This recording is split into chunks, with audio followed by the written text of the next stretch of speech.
Yo, yo, yo, what's going on out there, everybody? This your boy Monty back with another one. We right here with my bro, the real Marlo TV. And Marlo getting used to this shit, so this is first time on his live stream.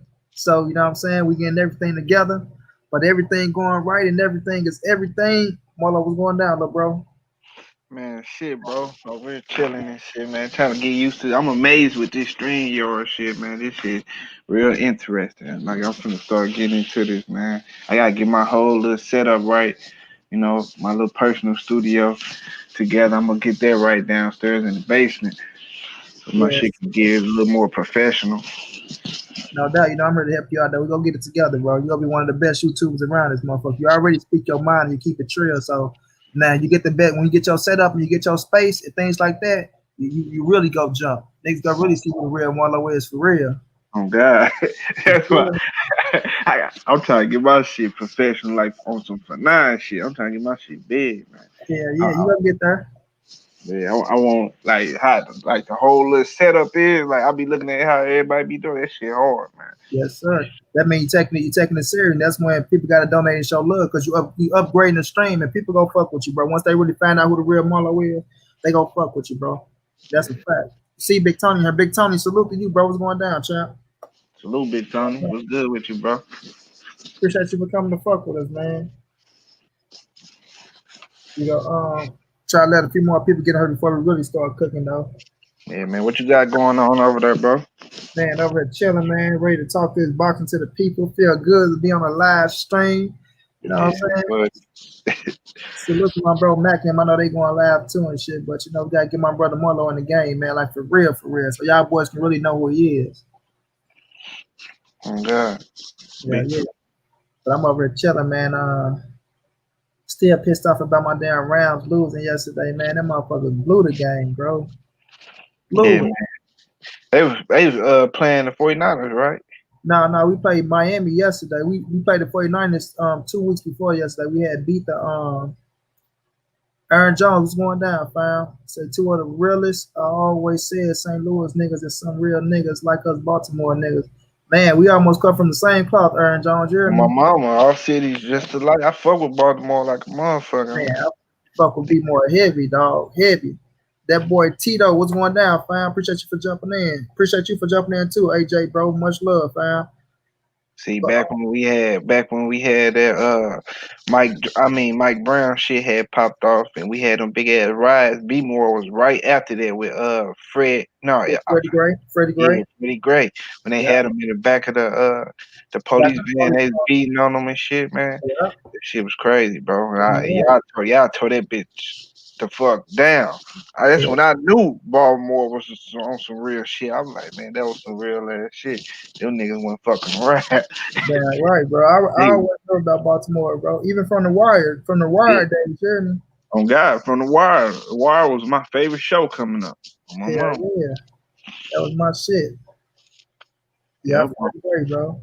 Will Bud knock out Kale? I don't know if he gonna knock him out, Tito, but we gonna talk about that, bro. We gonna talk oh about yeah.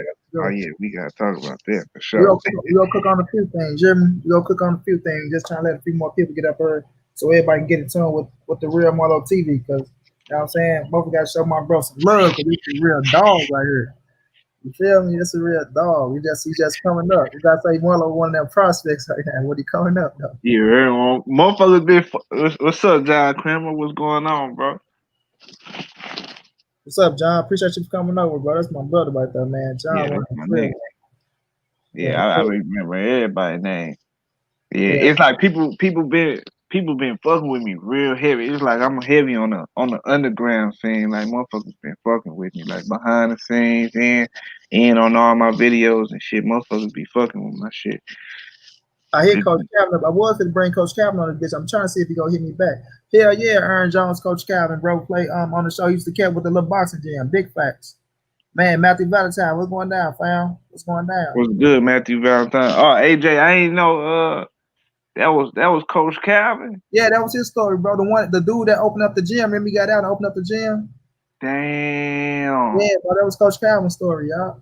I hit him up, Damn. bro. I hit him up, bro. I hit him up and asked him would he be free and shit. He ain't hit me back yet though. But if he hit me back, I sure said to bring. I was gonna surprise y'all as to bring him on this bitch. Like, nigga, we bring Coach Calvin on Marlo first last thing on these niggas. Who doing it like that? Who bringing world championship coaches on their last string? They first last string. You heard me? Matthew Valentine, my nigga. Yeah, Hey, that's man. my dog too, man. I can't believe y'all got me blown away with that Coach Calvin though. That's crazy. I ain't know.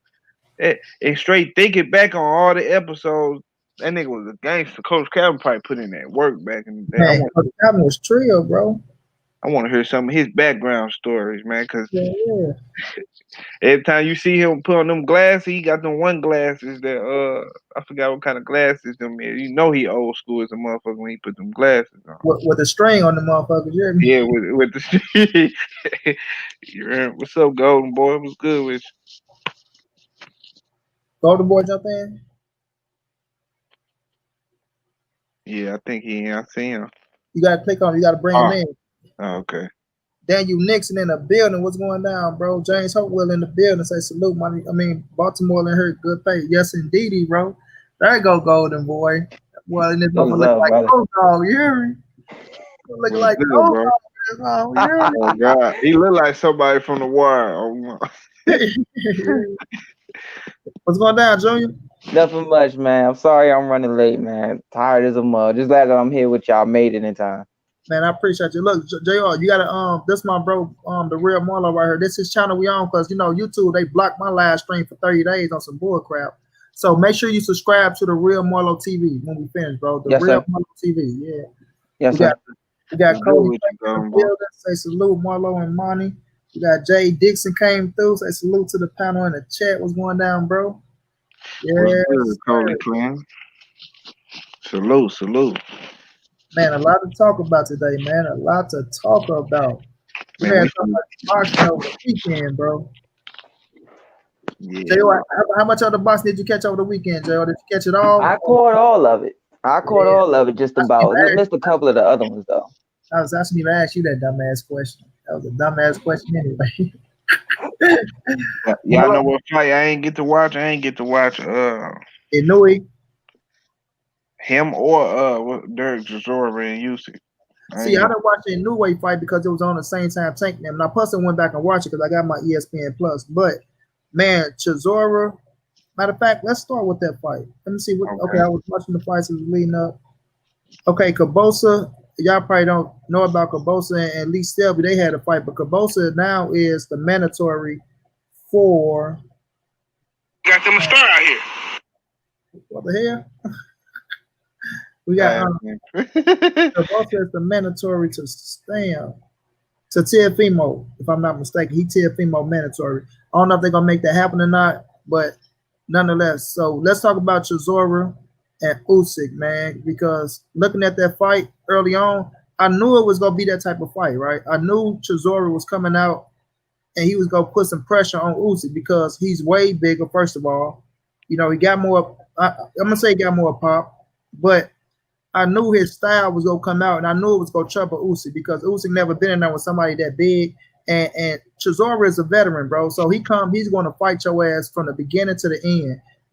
That's his style. So Usyk never been in there with somebody with that much pressure, but he started adapting and he started touching that body up, and like everybody knew, Chisora was gonna start gassing out.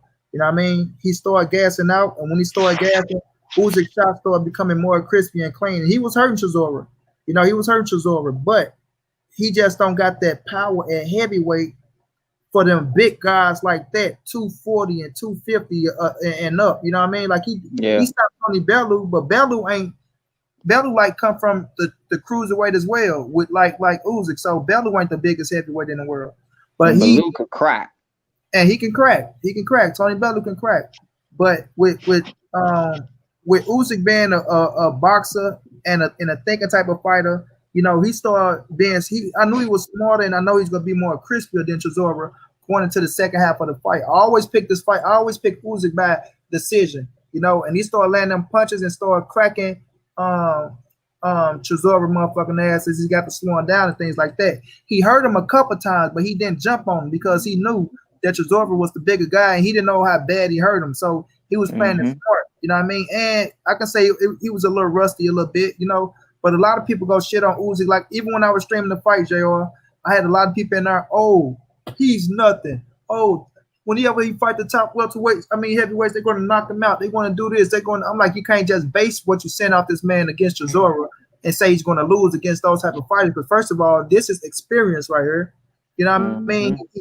Usyk is one of them guys. You know how to collect data and be smarter. It's experience, but you gotta styles make fights. Everybody don't bring the pressure like Derek Chisora bring. You know what I'm saying? So when you get in there with a heavyweight that probably sit back and that's a boxer and let him think more, he might look better. We don't know. You know what I'm saying? Now I don't pick him to beat the top guys at heavyweight, but I'm not gonna count him out either because it's still the heavyweight division, and one punch can change everything. So he gonna put on more muscle. You know what I'm saying? Because he got the frame to put on more muscle. Not saying that he's going to be just the strongest person in the world.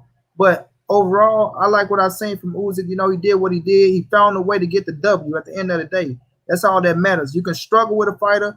They can have you down, this, that, and third. But as long as you find a way to win, you can always go back to the drawing board and fix those problems for your next fight.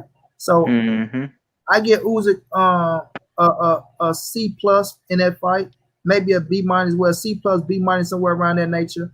But I feel like he's going to get better as he grow into the heavyweight division because he ain't the biggest guy, you know. But that was a good fight to get him acclimated, for him to see that, okay, these some strong boys up here, that pressure style, I got to get stronger. You know what I mean? So I liked it, the fight overall. It was very entertaining.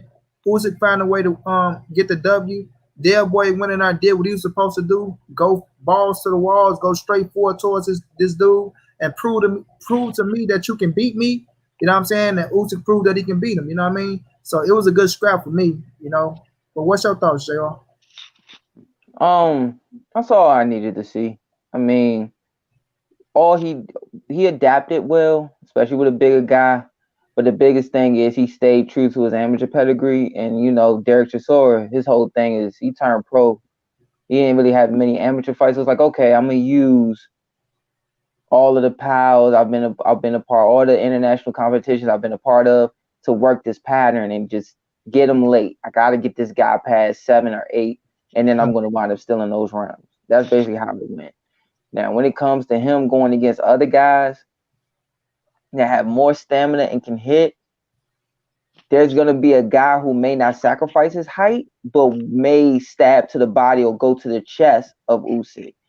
Like, I never forget what Mr. Marvis and Mr. Joe said before Mr. Joe passed away, and he said it again in the Thriller in Manila documentary. He said, man, don't ever worry about his head.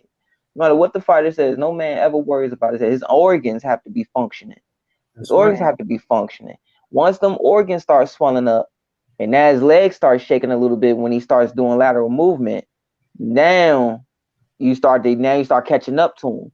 He can't move as fast as he wants to anymore. Even if he wants to, then it exerts itself. So if you put him in there with other top guys, and you know, Andy Ruiz would be someone who's going to make it, if you take it to an amateur style, like point for point. And you know, Andy Ruiz is a 5 puncher. He's a 6 puncher. He throws a lot of 5 and 6 punch combinations, at the least 3. And he always doubles his jab. So guys like that who may be able to get inside, close distance, and flurry and things like that, like he did against Joseph Parker. And I think Usyk is shorter than Joseph Parker. But guys like that who's going to jab at the chest, jab at the collarbone, jab at the hip until the referee says you can't no more. Going to hit him in the thigh until at his femur, until the referee says he can't no more. Then when the referee's over here, do it over here. That's when we're going to see how does he adapt? How does he get around stepping around these guys? How does he get around being able to adjust and being able to put out more points and then sit down on some stuff to make them guys respect him?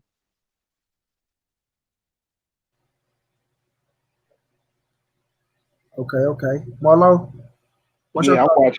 I'm watching the highlights as we speak. I never watched the fight with Usyk and never watched. Okay. So we can move on, but you got to watch it because it was good, bro. It was a good scrap. He tested Usyk in that fight. I appreciated that fight.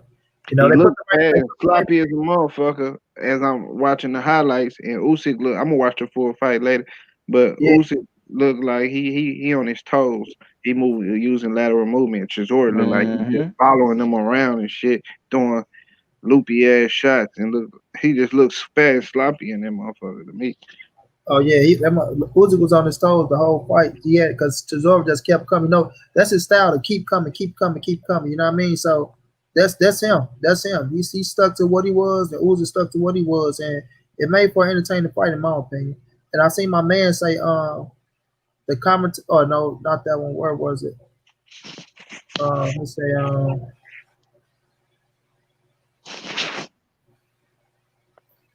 I'm good, I think. oh yeah, he say Uzi is cool, but he know he ain't ready. That's why he fought Witherspoon and Chisora. I mean, you got to think about it, Jay Dixon. It's smart to move up to the weight class and acclimate yourself. You don't just jump for the big guys. You go and get ready. You know what I'm saying? So I don't knock him. I don't knock him. You know what I'm saying? Damn boy is a former world title challenger, bro. You know what I'm saying? So at the end of the day, you got to respect somebody that's moved up. That's like if I take Golden Boy and he's a champion at 140, and then he go up to 147. You want to go up there. You want to, certain fighters be special, but you still want to go up there and work your way in the division the right way, bro. And we know the heavyweight is the top of the top. It don't get no bigger than the heavyweights. So shit, them some big strong dudes up there, bro. And like I said, that's the epitome of all it takes is one punch at the heavyweight division. So you don't want to go up there playing around, bro, because you can really lose your goddamn life up there. You know what I mean? You can lose your life in boxing in general, but you know what I'm saying? Heavyweights, them some big boys, man. Them some big boys. So I respect somebody that's going up, moving up the right way. You know? Man, I've been in there with like heavyweights. I've been in there with biggest guy I've ever been in the ring with was 224, I want to say. And of course, he wasn't trying to hurt me. He needed someone with speed to help him get ready. And just he was not, I swear on everything, he was not trying to hurt me. He was a really good guy, real professional in it. But just the jab that I caught, I could tell you this guy, you can look this guy up. His name is Sam Crossman. We call him Vanilla Gorilla. His name is V. We call him VG. He been in camp with Jared, all of us for years. Okay. And he's a cruiserweight and light heavyweight. And Uncle Nestle said, "So, he says, get ready. I want you to work with Sam." I said, "All right." I get up, get dressed, get in there. And he said, "Move. Don't stay there, Sam. Don't let my nephew get these shots off, man. You better move your head, get off the line, whatever." 30 seconds left. He said, "Don't let my nephew just keep touching you like that. He see it coming. Throw a jab out there. You ain't got to kill him, but throw a jab out there just to keep him alert, make him earn his way getting in." Man, I slid this way and picked it. I was like, "What the hell was that?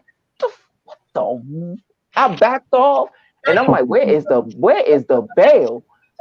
I'm looking at the clock like, yo, all right, this 30 seconds need to go faster, my guy. All of a sudden, he threw another jab, and I slipped it, and I heard a woof. I was like, oh my God. And I moved. I was like, oh yeah, I'm not. I was going to say, oh, you moving now. You're not staying in front of him and slip. I said, yeah, forget you, Uncle Nesto. This is the last round, right? And he came up and gave me a hug. I said, no, you took how much did you take off on that jab? He said, I took everything off. Nah. So when them big boys hit, man, it's all together different. Especially you got on horsehead gloves. And for y'all don't know, JR is the nephew of Ernesto Rodriguez, the former trainer of the former unified 154-pound world champion Jerry Hurd. You know what I mean? So, it's real around these sports, man. It's real. You feel me? So, moving on, we gonna get to the big shebang before we talk about Wilder. Let's talk about the Tank and the Tank undercard first before we get to Tank and Leo.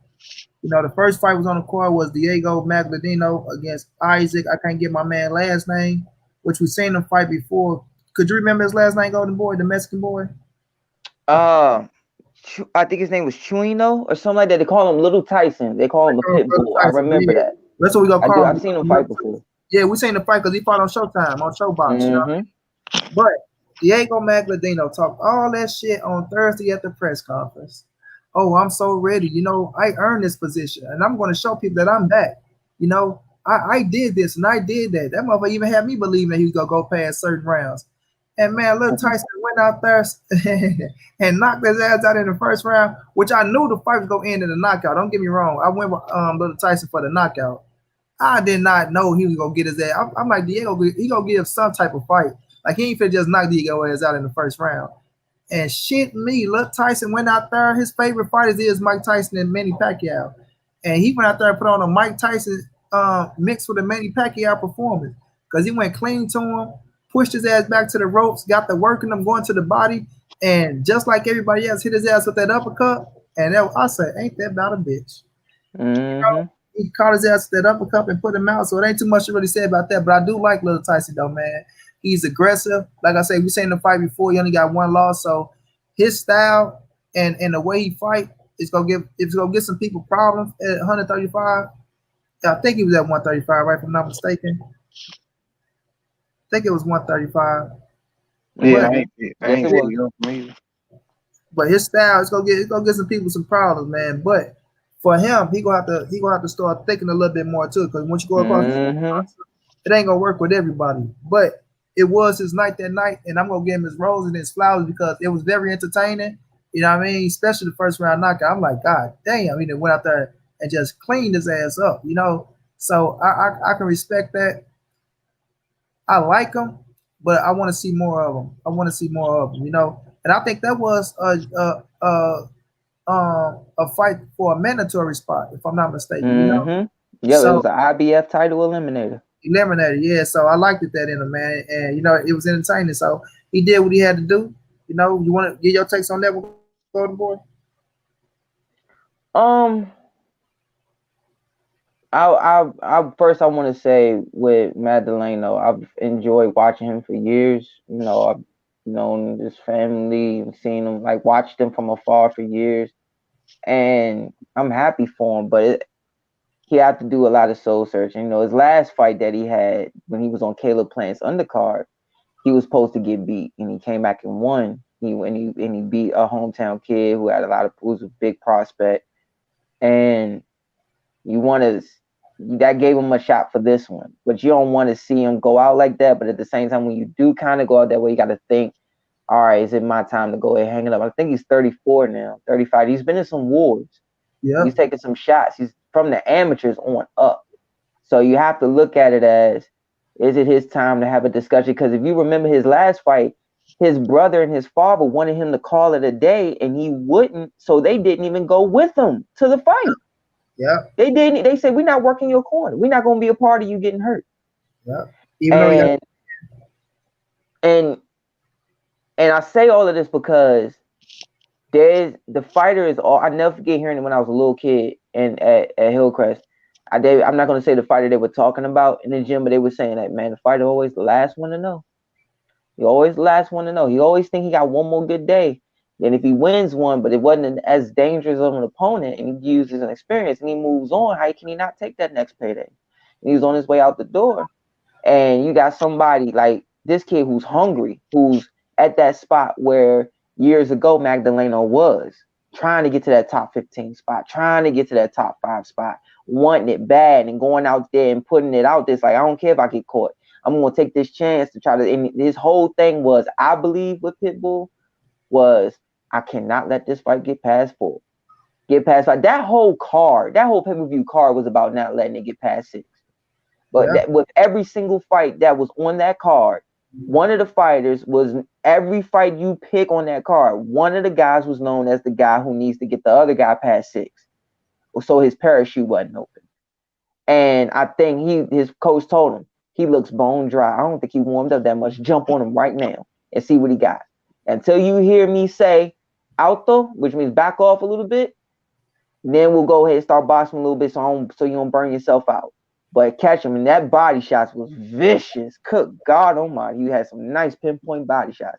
And his body work, if he learned how to get off the line, if he learned how to sit there, pick, pull, swim a guy, if he learns those little tricks, give him little side jabs and stuff like that, work his jabs up and down, stuff like that, give him different speed jabs, hit the glove out the way, different. As he gets up and he learns that stuff, along with that body work, you get anybody some problems. Anybody gonna have to earn a W. I agree 100%, my brother. I agree 100%. You know, what's your thoughts on that fight, Marlo? Yeah, I ain't watched that one. Only one I watched was the Tank fight. Oh How God, dare you, sir? he done How paid. dare go sit in the corner. Go sit in the corner for 10 minutes, man. Hey, I tried. I tried. My shit was fucking up though. Oh, Like, you did say that. That's why you had jumped in my Oh shit. yeah, okay, my bad. yeah, Sorry, Mr. Marlowe. my shit was fucking up. I had to hop in Money by TV live stream on IG to watch the motherfucker. My We shit was was jumping, fucking bro. up. We was jumping, JR, on live stream. We was jumping, dog.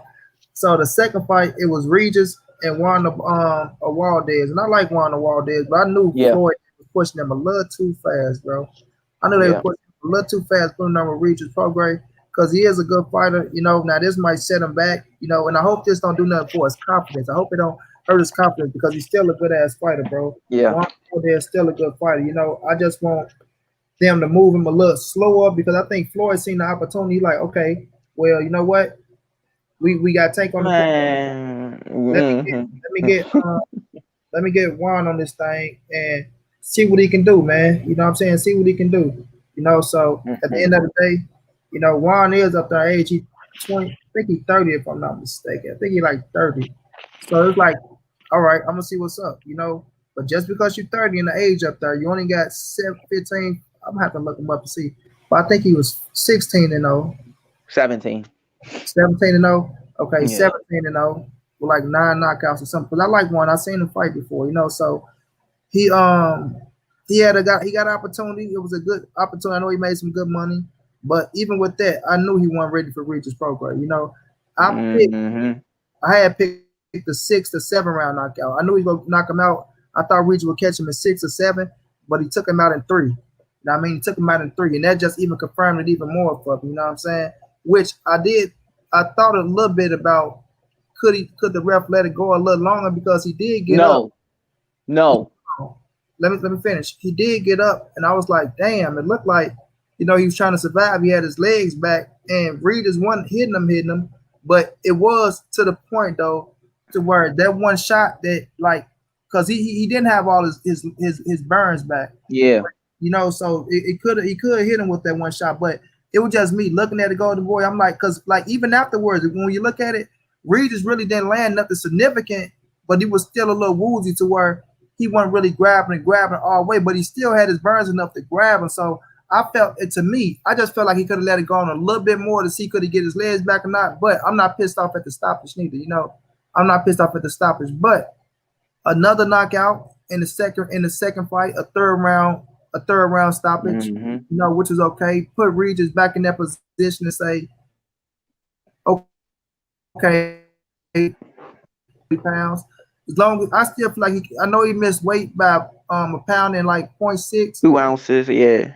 Yeah, so I still feel like he can make 140. Sometimes he just, and remember that they was in the bubble, so you ain't got no time to go work out and lose the weight. So you know what I mean? That's how that goes. So he missed by a pound and 0.6. So get a little bit more discipline on that part, Rich. But like we all saying, he about to have a new baby and shit. So he got a lot going on. He got a lot going on. So I'm giving him a pass on that, but you got to be more professional. And he had to pay the Juan some paper. So it is what it is. Either way it go, he was gonna knock Juan Waldez out. He was gonna knock him out anyway. You know what I'm saying? He's gonna knock him out anyway, in my opinion. So I feel like that was a good win for Regis. A good opportunity for Juan Waldez. Just go back to the drawing board, man. Keep your head high and don't let it get you down, chap. Don't let it get you down. What your thoughts, Golden Boy? First I want to say to Rodez, he's a good fighter, man. Period. He's a pro. He's a pro. Yep. He can handle himself with any pro. He just took 2 steps instead of 1 into the opponent that he fought.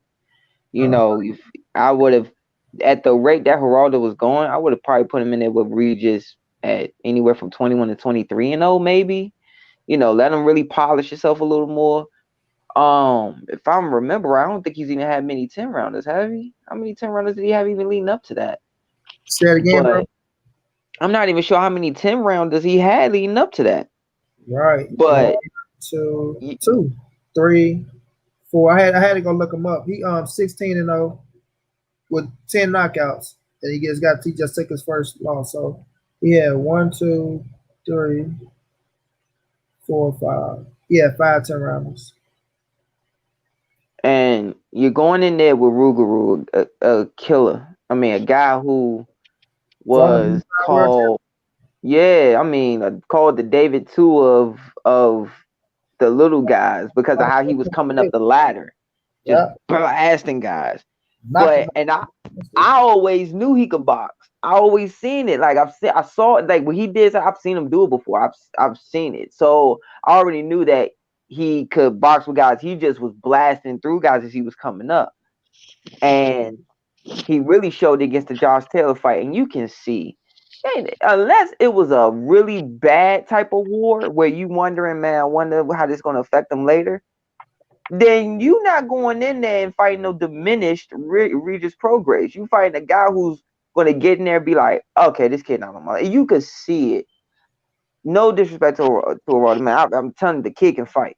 You know, it's just too soon. And I'm gonna give an example of why it was too soon. A boxing a history lesson in a second. Basically, when you could see when Regis came out and he rocked over and he shot the first jab, he was just touching his glove. Look at the tape. He was just touching Juan's glove, just touching the glove. One, he just a little more fang, give him a little double rock here, and he would just lift it up. He saw, oh, this guy not countering. Okay, all right.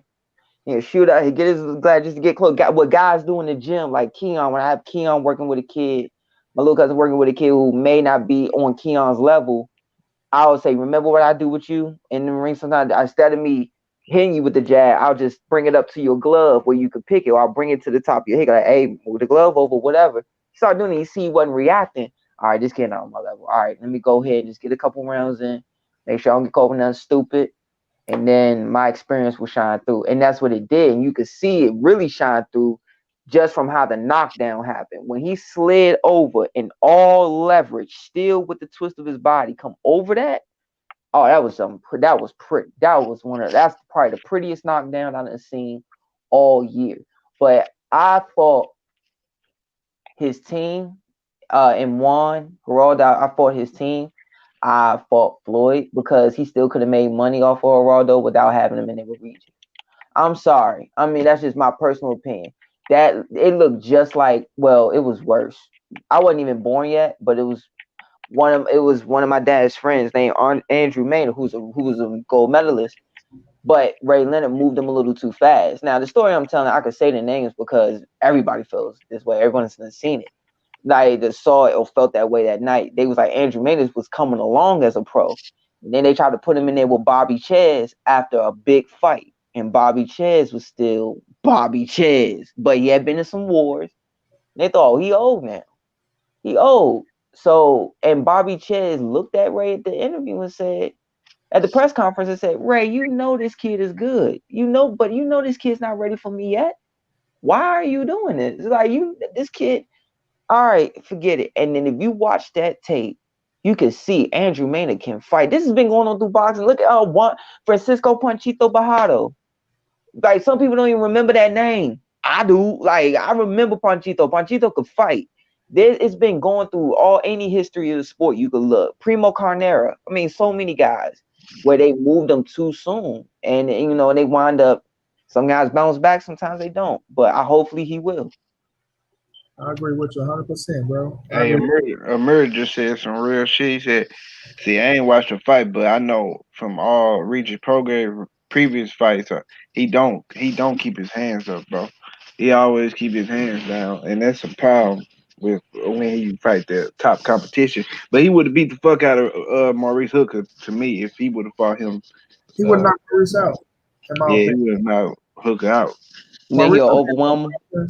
yeah, like Maurice ain't got no defense. Like he got a good offense, but like him and Ciceda, Alex, And Juan Ramirez. And yeah, JT Ramirez. yeah, they defense is their offense. You know what I'm saying? As long as they throw a punch and try to keep the other person's hands back or try to stay on the offense, pushing somebody back where you're not really getting hit. But when you got somebody like a Regis Prograis going up against a Maurice Hooker, and I feel like both of them can punch and both of them do got some um crack. They got crack, but Maurice Hooker problem is he don't have no defense. Yeah, I don't think he got no chance to not have no No defense. chin neither, right? You get hit too easy for me, and I think Regis would have catch him on his chin and put him out. You know what I'm saying? That's how I feel about that part. You know, but And Marlo, Regis is a good body puncher too. oh, that's true too. But you say you ain't see that fight neither, so we gonna No, move I on. can't even break it down. Yeah, it's only 3 rounds, though. You can go watch that too. But we can move on to Mario Barrios against Call Cowboy. Is it called Ryan? What's my man last? Ryan Carl. Ryan. Ryan Carl. Yeah, and I like Cowboy. I seen the fight multiple times, Yeah, but he beat my friend Remo. He beat yeah, Remo. yeah. But another fight that I knew was going to a knockout. I knew Barrios was gonna knock out Ryan Call. You know what I'm saying? I just knew because of the style of fights, you know. But I will say this: Ryan Call gave his ass a little run for his money early on. Mm-hmm. He went out there, he gave some resistance, but I just knew it was a matter of time before Barrios started breaking his ass and before he got him out of there. And that's exactly what he did. He went there, he broke him down, and he got him out of there. And I like Mario Barrios. You know what I'm saying? He's still undefeated, but I think him and Tank is gonna meet up. I really do. I think him and Tank is gonna meet up. They better not. But no, it was a good fight. It was entertaining. Another crowd pleaser for us, bringing in the people and giving them some action. You know what I mean? And Mario Barrios, he got the W, but he's another one get hit too easy for me. You know what I'm saying? He get hit too Mm-hmm. easy for me. So once he go up against a real smooth boxer or somebody that can crack harder than him, he going to sleep. You know what I'm saying? He going to sleep. Like Zab told Danny Garcia, you want to sleep. That's all I'm gonna say Mm-hmm. now. You want to sleep. You know what I'm saying? So I was entertained by that fight. But Barrios got to get his defense together a little bit. He got to start trying to learn how to box a little bit more and use his length. You know what I'm saying? Because he do have Mm-hmm. sometimes My gotta do God. yeah, use his length and start setting up his punches instead of, banging it out and catching some damn body. You know what I mean? So I like him though. I like Barrios. I really do. But I want to see him get a little bit more sharp and get a little bit more smarter. You know what I mean? Mm-hmm. That's really my take on that fight. But what's yours, Golden Boy? Uh, First I tipped my hat to Ryan Carr. He had the perfect game plan, but not the full durability for it. And my father called it from the dressing room. When he saw him hitting the mids, I said, "Oh, he gonna get knocked out with a right hand watch." I said, "You think so?" He said, "I would have told you to do the same thing. You about the same height as Barrio, a little bit taller, same like you just pull. Except for you would have been slick. You would have pulled back and threw bricks, pull count all night long. Cause he don't bring his hand back." I said, "Bro, he's like, watch." They come out, and once again, all I gotta do is just look at hard work. You like, look at the TV, and all of a sudden you started seeing. All right, Ryan said Ryan's in his tail so far, roughing him up, cutting off the ring. He said the boy. He said, man, this have we seen this kid fight before? I said, yeah, you've seen Mario fight before in the amateurs and the pro, Dad. He said his sister really nice. His sister nice. Like his sister's nice. Like and because he always cracks the joke in every comedy, every interview. He said, "Oh yeah, she still whoops me. She still has her days of whooping me in sparring." Like and he's slick. He said, "Man, that boy ever learn how to change his jab up, he gonna be treacherous." But because he got the movement, he makes the right decisions. And you saw him getting better from the beating he took to win the title. Some people felt he lost. He took a lot of shots that fight. He sucked it up. He got better. Became a better pro. I saw him a lot more calmer in this fight. He behaved like a pro. And Ryan Carr, you started to see just pull, brick, counter brick off the ball of your back foot, and then rip the body shots. And then you could see once he come back to the court, he felt more confident. You heard Virgil say, is the steam starting to come out a little bit? He said he's not hitting it. It looked like he's not hitting as hard anymore. He said he's not. That's when the whole fight turned. But for guys like Ryan Carl, you know who Ryan Carl fight like, bro? What's that? He a slicker version of Freddie Roach. Freddie Roach. He really is. Like if you really watch him, he bring it and he's gonna keep bringing it. But he a little slicker. Like he gonna give you some tricks. He gonna throw that shoulder. He gonna get off the line a little bit instead of having his forehead right there center. But the durability, you worry about guys like Ryan Carl because you start to worry. Hopefully, this kid don't be another Jerry Quarry, like the Quarry brothers, and taking a lot of good fighter all around B plus, B plus, B plus, but took too many shots or too many wars and things like that. Because it's almost like if I don't get this, and once again, he knew. You could see they knew because he said it in the interview. I've known Ryan since we were kids. and I knew he was gonna bring it. But I knew once I started settling down, doing what I was supposed to do, by the later rounds I would have him once again. So I just really, I'm really glad he got that. When people was like, man, he's smiling. He should be smiling. He gave it all he had. Them fans did nothing but clap for him because they knew he gave it all. He gave his all. He left it. He has nothing to be ashamed of. He gave it everything he had to the point where he just spilled out on the canvas, exhausted. And I took my hat to him. I hope that he rests. Do right with his money. He a rancher, so he gonna be all right. He'll be back. I But agree. with Mario, you mentioning Tank with him? I know one thing. No, I'm just saying, that's what Tank move They up. may meet. Yeah, Me personally, he better get his trap game right. If he was to fight Tank, that fight will have to be in that same arena. Cause them people from San Antonio gonna come see that boy fight. because he from San Antonio. Exactly. Second thing of all, when it comes to inside, that's where he got to get his trick game right. He got to, because the mistakes that he was making, he has to know my feet got to be a little bit faster. I got to get a little stronger, and I got to get a little longer with my jab if I want to get in there with Tank, because I got to be able to get these tricks to make him fall for these traps here. Got to give him some feint. He ain't even feint. Like, give him some feints and stuff like that. Start sitting there to make sure, make him have to pay for it, make him have to think before even, and Virgil Hunter's that coach where he could do that, where he could work and picking and countering, catch, rock with it, dip, and then throwing zips and whips and bricks to try to counter. But if he does not get that, he'll get broken down, I believe, by Tank. Yeah, I still see Tank knocking him out though. I see Tank knocking him out.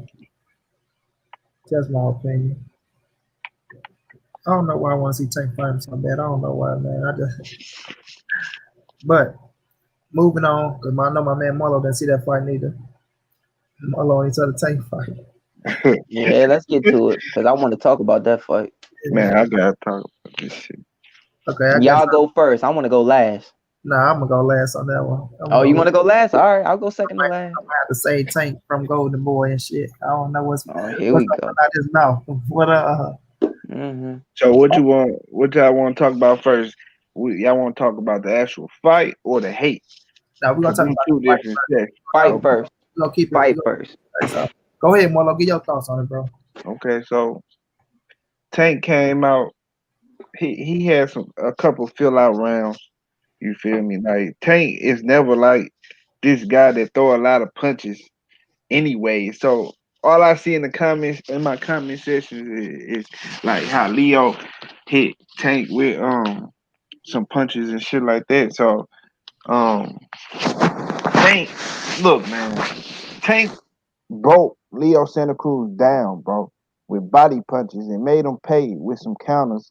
You feel me? That he couldn't take. It's just something people couldn't see, that how much damage he was taking with certain punches to the body. He was taking damage and it was accumulating as the fight was going on. But it was hard to see. A lot of people ain't see it. They think Tank was just hitting them. He was breaking them down. He was breaking them down. He was walking them down. And when that knockout finally came, he put Leo Santa Cruz in that corner. You know what I'm saying? Because people tell me, like, I heard a lot of people saying like how Leo Santa Cruz basically just, you feel me, just ended up in that corner. You know what I'm saying? Like skill wasn't involved. You know, like Tank ain't put the mental pressure on him. You know what I'm saying, to get him to the corner to make him try to throw his way out of that motherfucker. He was just going balls to the wall. You know what I'm saying, throwing punches when he got to the ropes like that. But I knew the knockout was coming, man, eventually. You know what I'm saying? All he needed was the shot to catch Leo. He timed him, he set him up, he was catching punches with his glove. And he was actually like timing punches with the glove to know when he was gonna hit Leo. Like, it's just a lot of little shit that niggas don't really see when they watching the fight. They just think like the nigga getting hit and then he throw a punch back. He timing Leo as the shit go on. Like, if you watch the knockout, right, he threw like 3 right hands in a row. You know what I'm saying? The first one he hit Tank with, Mm-hmm.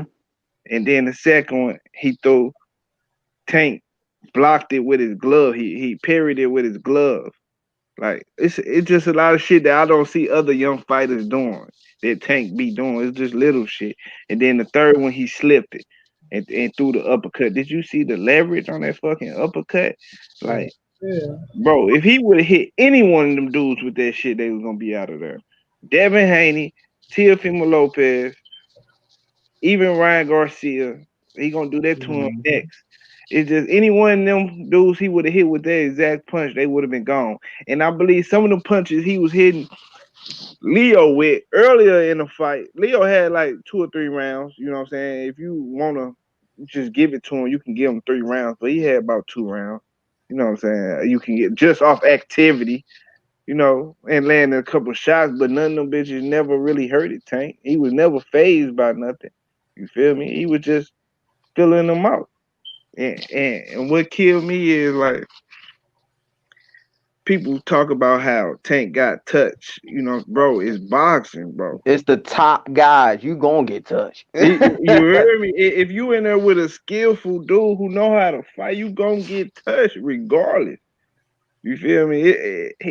It just ain't shit. Leo did his thing. That's why I gotta give Leo credit, man. He did. He ain't go out like Lomachenko. Loma fought to survive type shit. Leo went balls to the wall, did everything he said he was gonna do, what he tried to do, and build up to the fight. He said he was gonna fight Tank. You know what I'm saying? Then try to take him to deep water to drown him. But the thing is, Tank pick his shots so well, he don't waste punches. And it's like it's like dude is got a lot of boxing skills, man, that niggas don't talk about. All they want to talk about is the power. Bro got skills, bro. He getting better. So what Amir said I contradicted myself. How I contradicted myself, bro. Put it in the chat real quick. I'll wait on you before I hand it over to somebody else. Drop that. How I contradict myself, bro. Because it look like he want confrontation. That's what it look like. You heard he wants some smoke. Go and put that shit down real quick. You can get all the smoke you want, man. You heard me? He say Earl Spence never got touched till he faced Sean Porter. He got what you That's a mean? lie. He So got Cam, touched, bro. No, he got hurt on ESPN. No, Showbox New Generation. That was like his first time ever getting cracked when he was buzzed Yeah, for a by the second African available. dude. yeah, Latte caught him. But so you gonna tell us Earl didn't get hit by fucking Kell Brook? He got hit by Kelly. He got hit Yeah. by Lamont People Peterson. He got forget hit what by happened in Lamont that Peterson. 11th round. Mr. Lamont too. Yep. Yeah, when he was when he was finna get Lamont out of there, Lamont threw 2 hooks. Who hit Earl? Earl ate that shit, but he got hit. That's what happens about you gonna get hit. You Facts. heard me? Oh yeah. Your It's whole just thing is like walking in the rain. You're gonna get wet. You're just not trying to get drenched. Facts. exactly. Exactly. Go ahead and finish making your point, Walt, because But yeah, bro. Earl faces. Yeah, it never really been. Yeah, Earl face ain't never been messed up because Earl got defense and he got underrated Close defense. quarter defense too, picking and Yeah, catching like old pro yeah. type A shit. lot of parrying and shit like that, and that's what a lot of that shit Tank was doing too. That's how I know it. Tank is a elite boxer, but it's only going. It's he getting better and better with the shit. You know what I'm saying? Just get about him being more comfortable, getting more comfortable in the ring.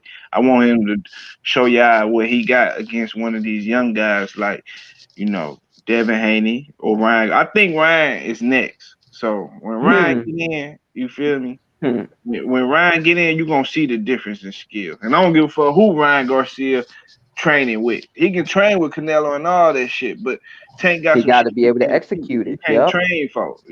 Tank got some shit you can't train for. Wait, So whoa, wait, whoa, wait, whoa, back it up. Wait a minute. Okay, go ahead, yes, sir, Mr. Marlowe. I said Tank got some shit that Ryan Garcia can't train for. A lot of these boxers can't train for, man. That athleticism and shit. That nigga got a gift. You feel me? That power. He was born with that shit, bro. You can tell he just naturally strong as fuck. So when he hit Ryan, it's gonna be the same outcome, bro. Tank might go on a fucking knockout streak and knock out all the young niggas. Everybody comparing them to, he fucking around knock all of them out. But you can go Mm-hmm. ahead. I'll jump in after on the next. You can go ahead, Money. I mean, Golden Boy. Yes, sir. First, I want to say I'm so happy for Coach Calvin, Coach Yeah. Kenny, that whole Upton gym, Mia, Miss Wendy, Tank, of course. You know, they know my love for them, how they check on me. I appreciate it. You know, Coach always come up, show me and my dad so much. So I appreciate it. Everybody knows my relationship with Tank. I'm seeing him. We've always been very cool. See him at weigh-ins, you know, whatever, fights. He never snubbed me or whatever. Like, what up, Junior? How you doing, man? Everything. And I remember when he fought years ago when he was probably 6-0. He fought at Showplace Arena.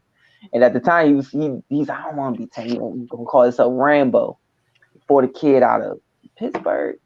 And he was in tip top shape. I mean, he was still fresh out the amateurs. And he's in such good shape. He is laughing in the corner. Him and Coach Cal getting laughing in the corner. Talking, cracking jokes about stuff that done happened in the gym. Tank gets up, walks off. I'm not making this up. Walks off, busting out laughing down the ropes.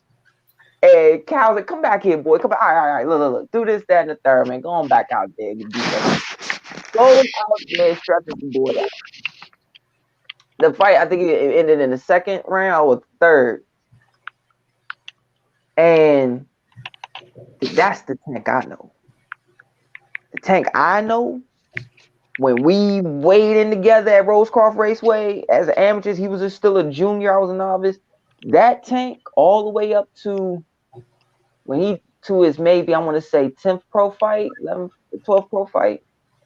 That Tank that I knew, that's the Tank I know. This Tank right here, I don't know that Tank.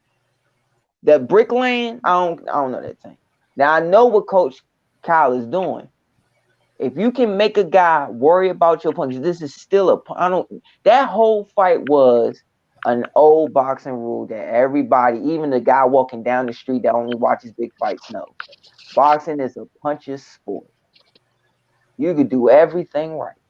Everything Mm-hmm. right. And then all of a sudden you make one mistake and it's all over. It happens that way. That's just how it is. And you could sit there. Willie Pep, who wasn't a big puncher, always said, man, the first thing that goes is your speed, then your reflexes, and then your friends. But if you got power, you can stay, and you got a jab, you can stay a little longer. And Tank has been in there with guys that he's been able to just, Coach Callaway did, pick his stuff, see what you're dealing with. I mean, that's just how DC guys are, like DC Maryland guys are, and Virginia guys are. Like we like real fast, make you think. And the first thing we doing is picking your stuff, seeing what we dealing with, catching on the arm, not giving too much rock because we don't want to rock and make you throw something, we run into something. And then once we go back to the corner, our dads is asking us, what type of power are you dealing with? Is there anything sneaky we got to worry about? Nah. All right. By the fifth round, I want you to walk this kid down. Keep getting on the points. Out the fourth round, I want you to walk this kid down. And then take it from him. All right. Just don't get caught with nothing stupid. Don't stay on the line. That happens, and that's what Tank's been doing. And I'm not taking that from him because the Tank I knew was known for his speed. He started getting known for his bricks when his body started getting bigger. When he started to become a man, like you started to see it. Mm-hmm. He was known for speed, and people be talking about his power, and Monty, you know this, Mr. Monty, you know this. You know, heard me say, man, y'all go and look at that tape of him hitting the mitts with Bug, with Damon and Pat sitting on the ring, and everybody sped up that video. That video wasn't sped up. That's him. That's been him since a kid. He's always throwing his punches like that. But mistakes were made Saturday night that we cannot gloss over, that he cannot make at that level. And as everybody, just as much, we all care about each other because we all, grew up here, we all care about each other. So we all like, man, we want to see you taking on unnecessary shots. Tank had no business going straight back at this level. No business going straight back and not pull, dip, slide out, go out the side door, or pull in, go out the front door behind him, make him go behind you. He had no business pulling straight back 3 times and getting caught. then you're gonna, if anybody else is watching it, you always want to fight a certain way so the next guy don't have much to take from. But if he does take from it, you know that you done gotten better by the time you see him. Anybody who's watching that, once the old rule that's always said, Monty, you always hear me say this because of what my dad and all these different old fighters have always told me. Once you make a guy who's known to crack back up, whole fight's different. The whole fight's different. And if you have someone who's gonna be like, I'm more fundamentally sound than Leo. And all Leo did those first 3-4 rounds, it was just like Mugabe against Hagler. Mugabe wasn't that good of a boxer. He wasn't. He was a bricklayer. We know this. But he was outboxing Marvin the first 4-5 rounds. That's what made Ray go to Ollie Dunlap. I think I can get him. I think I can get him. That right there. But that vulnerability is what's going to sell tickets. That's why people was, oh, they calling him a superstar. Yes, because vulnerability, just like with Miguel Cotto, just like what got vulnerability sells. It's like, can somebody get him this time? And thing what Tank did though, and I'm pretty sure Coach Cal's going to be on it, keeping him more disciplined, away from distractions and things of such. And he had a good camp. Then like he had to get stripped completely to make the weight, but still he made the weight. And that shows that he was disciplined. He didn't allow nothing to. Of course, Floyd was going to make sure he was in Vegas instead of Atlanta or Baltimore for this camp. Like, oh, you're not effing up my money. He's gonna be in Vegas. Oh, you're not effing up my money, son. We're gonna put you in Vegas. You gonna train here. So, and you heard that when he first fought at the Armory, his first big TV fight with Adrian on the undercard of the Ashley Thiel Fame Broner fight. When Floyd said it, he said sooner or later I want to try to get him out of, Baltimore, out of, DC or whatever, try to keep him in Vegas. He said that then. But the mistake, Leo really showed amateur pedigree a little bit. Because remember, he fought my godbrother. He fought Gary in the amateurs. And the thing was not that defensively sound. And you see he was still making certain C patterns, certain front steps to make Tank have to think, all right, Tank had to back off for a second and go, and Tank panicked for a hot second, but Coach Cal pulled him in, which was beautiful. I was so happy when I saw that, because that showed everybody just how much your coach, when you grow up in the amateurs with the meaning, whether it's your dad, and Coach Cal's like his dad. So when he said, hey, relax, breathe, we got this. Don't start overthinking. You're doing fine. Just keep walking, but you gotta pull in. And he didn't go out like Loma. The problem that Loma was having, he couldn't deal with Teofimo's range, because he said it when he fought his last fight against Luke Campbell. He said, I don't know how long I'm gonna be up here. Guys too big. They too big, man. It's too long. And he dealt with that with Teofimo, and it took longer for him to try to get inside and do what he wanted to do. And that's that power. He was scared. Yeah, and that brick, and then he knows he has to pay a price. He has to pay a price. And basically, what you saw Tank do, you heard Coach Cal say, relax, work, but shift, man. Go in there and stop going straight back. Go on in and sit there pulling. Get on that inside. Start doubling up on this kid. And Leo knew he was going to get hit. I mean, was he breaking him down? I didn't believe he was breaking him down, because Leo honestly was in the bed. Usually his body looks plain. This time you could see strength and conditioning did a wonder for him, because with some of the shots he took, he would have been out of there soon.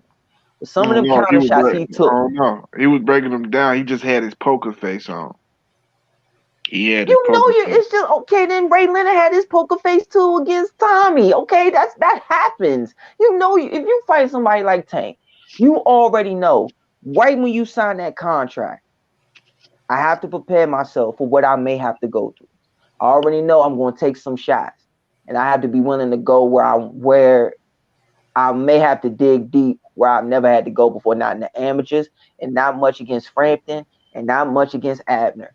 It may be a little different, because it ain't going to be just him throwing a lot of punches. It's going to be concussive shots that I'm going to have to suck up. And he was sucking them up. It comes with it, period. Yeah, I don't care who you are. But his hands was going down. he kept dropping them hands. He was feeling them body punches.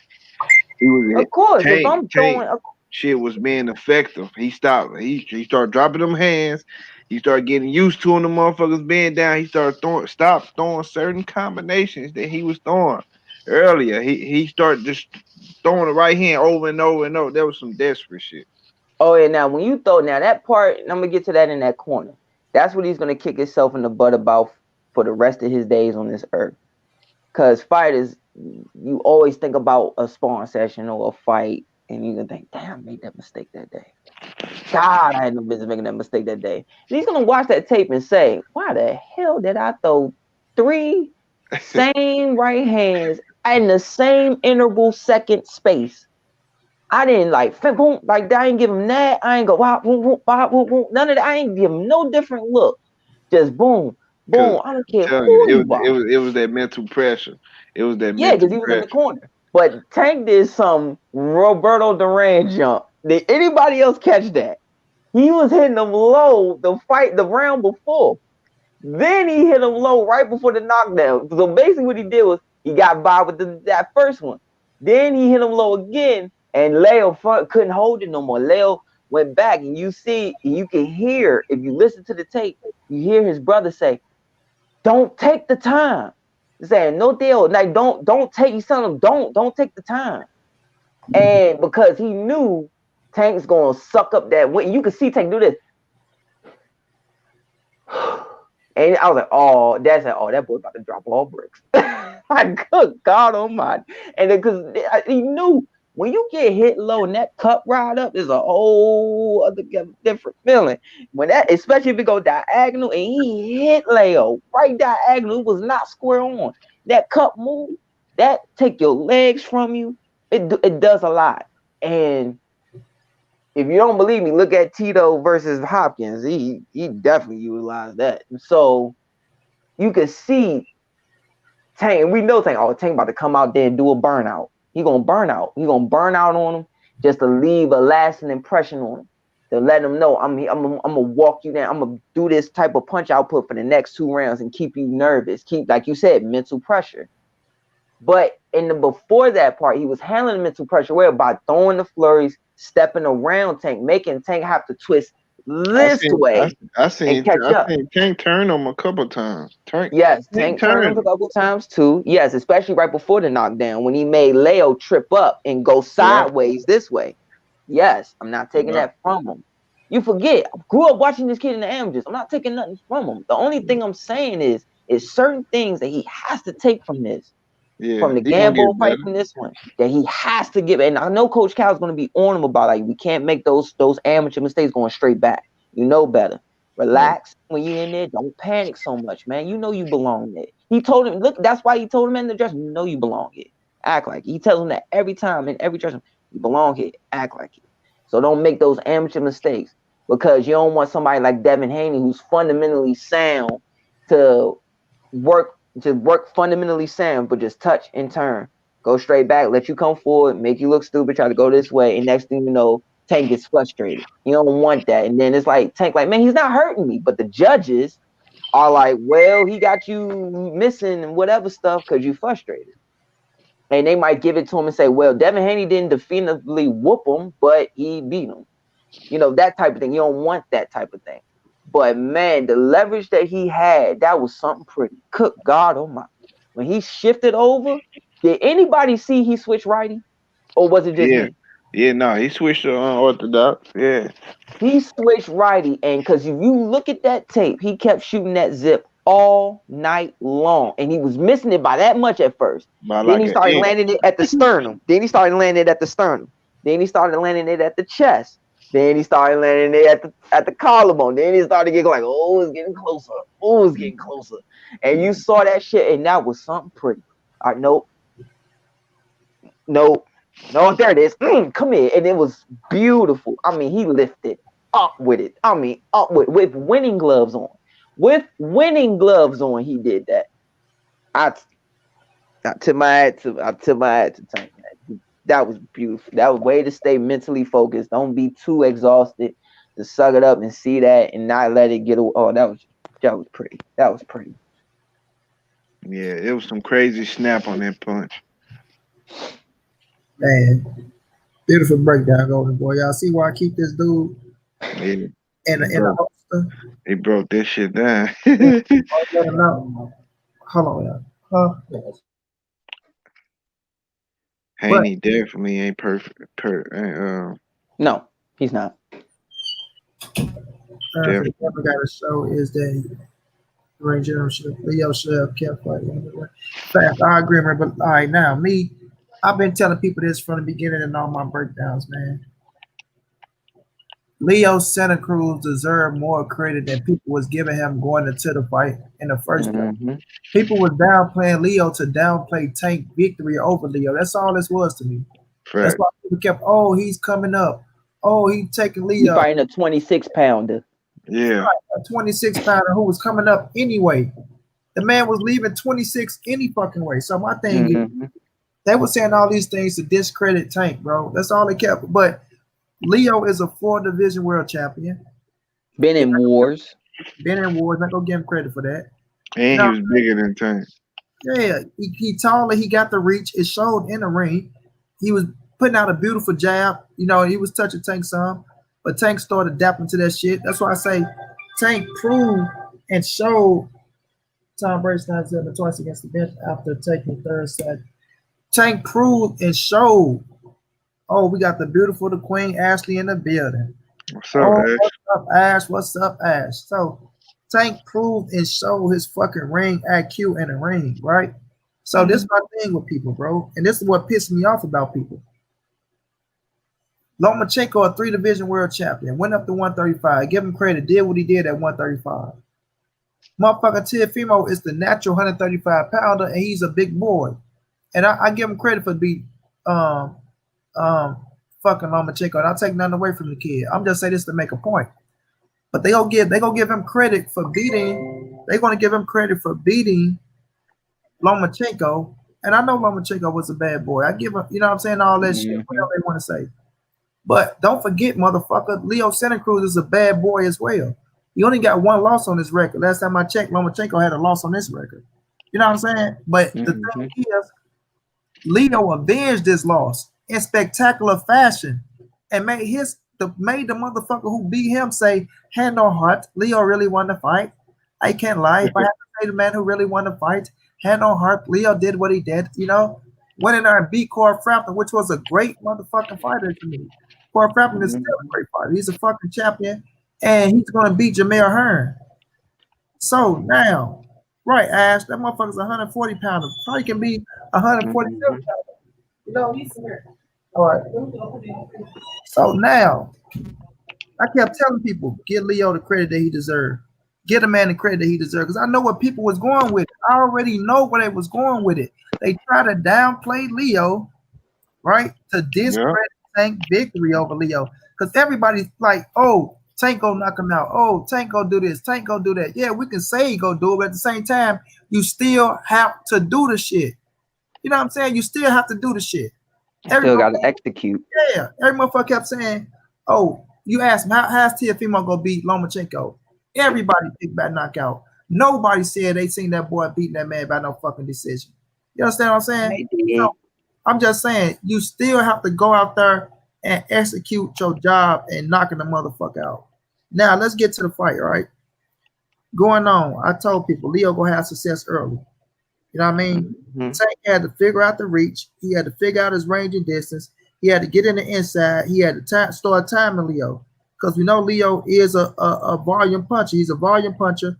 But sometimes when you training for a volume puncher and you waiting for them to throw, and if they going out there and they throwing a jab, you're going to be like, okay, you're going to start trying to work your jab and execute at the same time. And that's when Leo was having success because his jab is fucking longer than Tank. He got the longer jab. You understand? So Tank had to start timing that shit. But when he timed the jab, Leo come with a combination.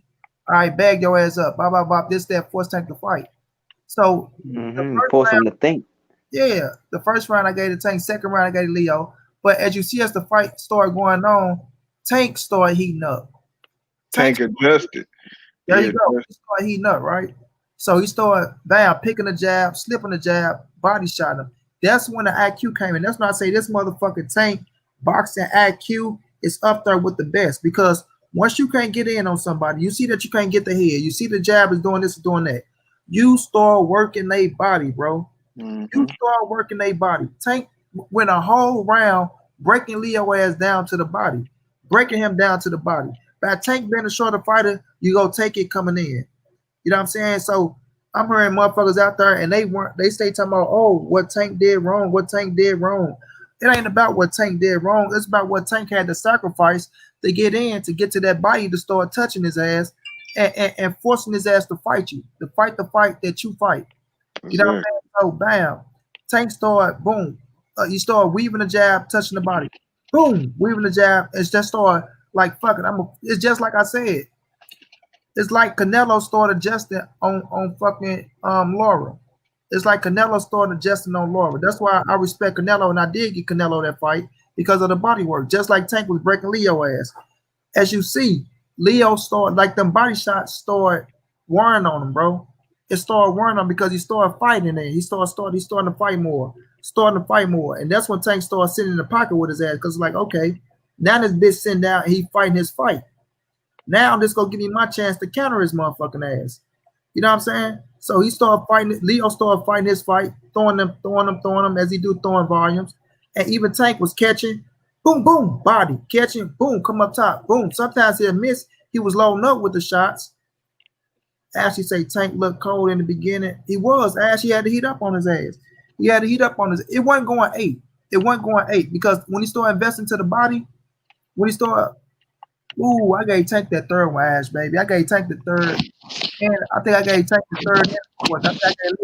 I gotta go back and watch it. My damn button ain't playing for me to watch my damn fight over. So Tank started breaking his ass down to the body, right? Turn his motherfucking body up, and Leo started feeling that shit. I tell you, this you know when your body work is when you invest in body work into a fighter, bro, and it start working on the fighter will start trying to invest body work back into you. You understand what I'm saying? When you start fucking up somebody's body and that shit is working and wearing them down, they start back trying to invest body work back into you. You know what I mean? And you see Leo start trying to go to Tank body, but that shit wasn't working because that's when Tank started tagging his ass to the head. Them motherfuckers started thinking like, okay, let me start bagging back up and working the jab. Yeah, Tank sensed that he hurt him because in probably like the 4th or 5th round, he knew it was down here from this shit. Man, when Tank started getting, I think it was the 4th round when Tank started heating up, and from the 4th round on up, I knew Tank was finna start sitting there with him like, we finna go now, bitch. Like it's on now. And he said, "Fuck it, let's go." Let's go. I'm in shape and it's on now. That's when Tank starts sitting right there. Ash say the 4th round, Tank opened up on Leo ass. Facts, Ash. Yeah. Ash from the 4th on, listen to me. Look, if Leo was if he didn't knock him out in the 6th, I was gonna say from the 4th to the 8th, Tank was finna banging like we finna go because he felt that body work was landing on him. Tank felt them hard shots touching him, surplex, boom, side, boom, boom. And Leo started feeling. That's why he started complaining to the ref for real. Like, okay, I'm gonna start trying to get every little break I can get. Now the one shot in the 6th looked like it probably was a nut shot. I didn't really see it, but even when I think he faked that shit. Yeah, but even let's just say it was a nut shot. I still think Leo legs starting to get heavy on his ass. Them legs starting to get heavy, and him bending over, you could just tell Leo movement from the 1st, it went the same in the 4th and the 5th. And then in the 6th, he started sitting his ass down and he was gonna have to fight more. You know what I'm saying? He's gonna have to fight more. And that's when the catch and shooting was coming along with Tank. So when people kept saying, oh, Tank just loading up with these wide shots, he loaded up with some wide shots, but it was the shots that he knew he can catch his ass with and knock his ass out because it was the catch and shoot game. Like, I'm gonna catch and I'm gonna try to catch your ass. But Leo was smart enough and he was a veteran to get out the way of that shit. You know what I mean? So get to the knockout, 6th round, they start banging it out. You know, that's when he hit him in the little nut shots. I say, watch the first minute of the fight. Leo was hurt before the KO. Exactly, Ash. Right. He said people was looking for Tank to show flaws.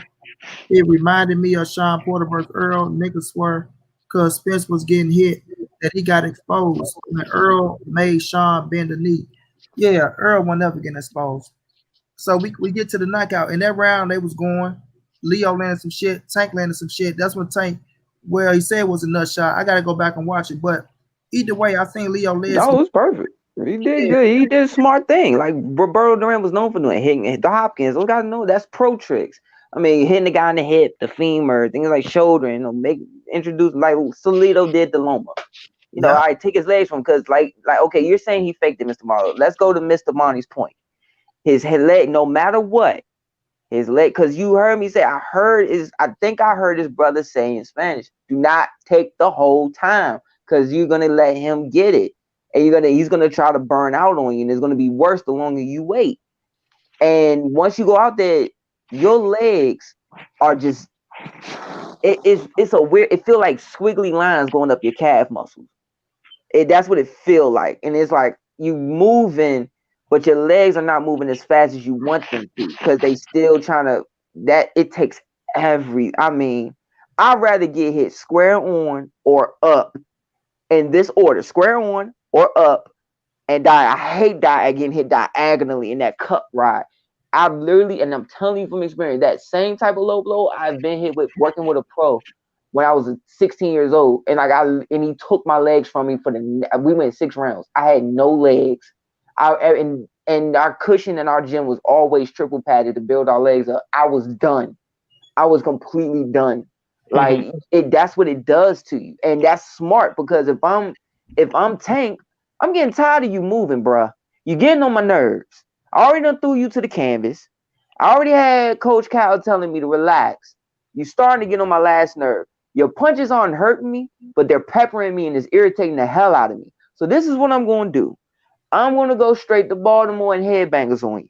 I'm going to sit there, throw my shoulder on you. I'm going to rub my gloves on you. I'm going to grab your head and move it this way when I want to. I'm going to shoulder you. I'm going to hit you in the hip. I'm going to hit you under the solar plate. I'm going to hit you in the collarbone. I'm going to slide. Did anybody catch Tank do this since he was shorter?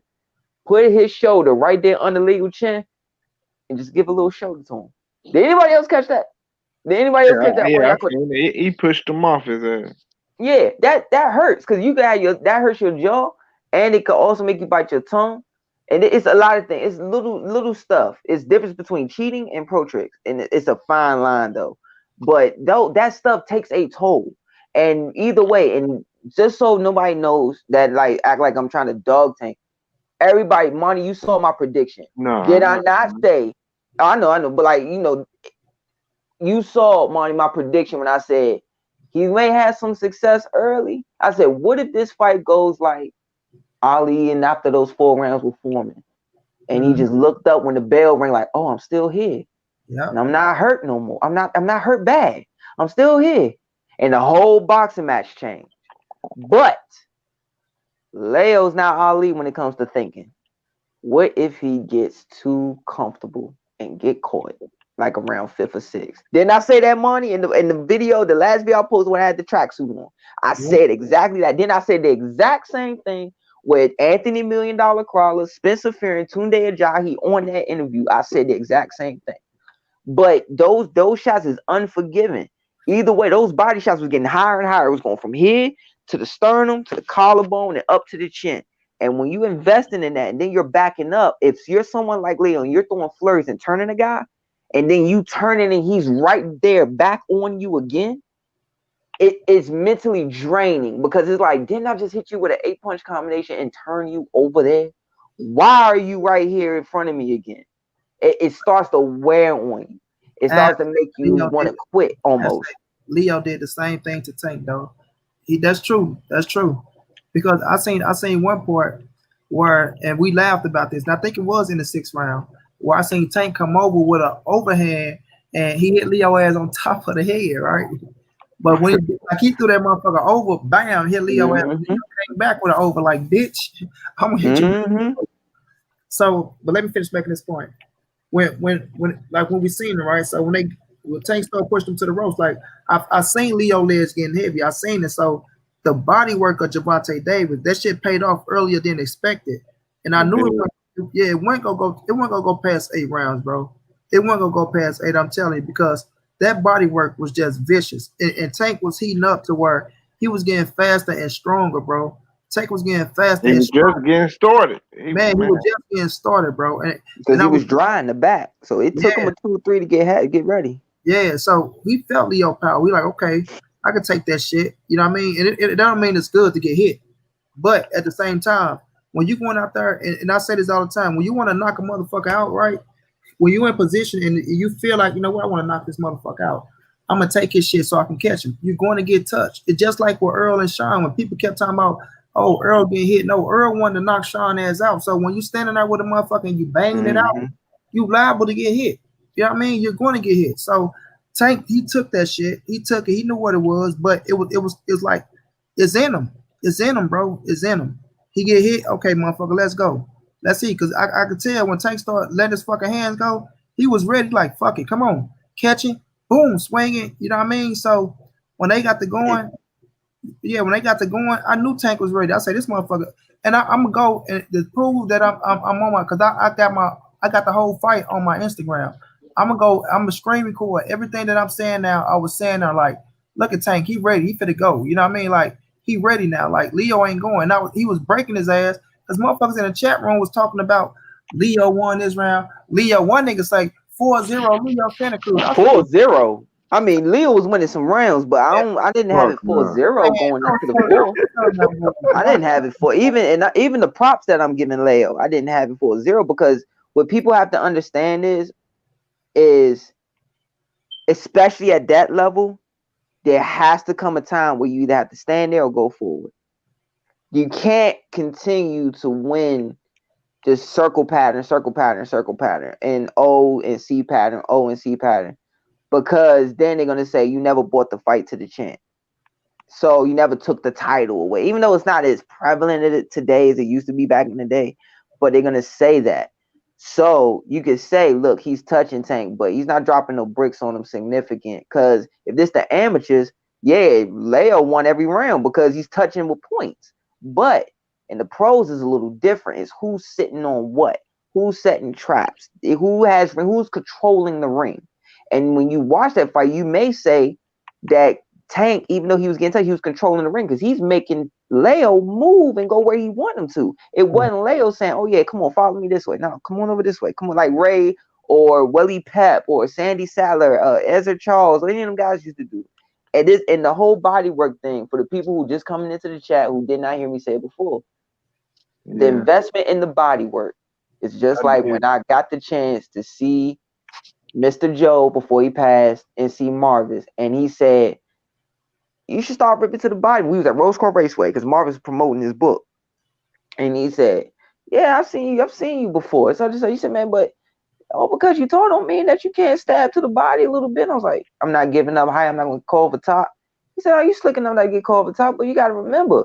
And Mr. Joe said, he said it again and throw him in. He said, man, don't ever worry about his head. I don't care. Do you worry about your head? I said, no, because I'm slipping. He said, exactly. But when you slip shots here, sometimes it hit you in the collarbone. And it's like it takes somebody. A man worries about his body. He needs his organs to be functioning to even do anything. Once them organs start swelling up, and now his legs is starting to get a little jelly, and now he's not moving as fast as he wants to. He's in a different type of fight. Now he's fighting for his life. Now, literally, like, because now he knows his body's breaking down on him, and he has to find a way to make it. I did see Leo trying to hit Tank in the back of the head and shit. That's what I say. You see, I've seen that shit too. I've seen that shit too.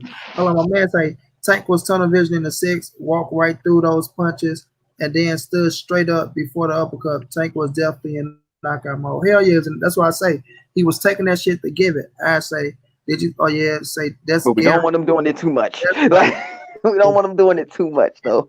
Yeah.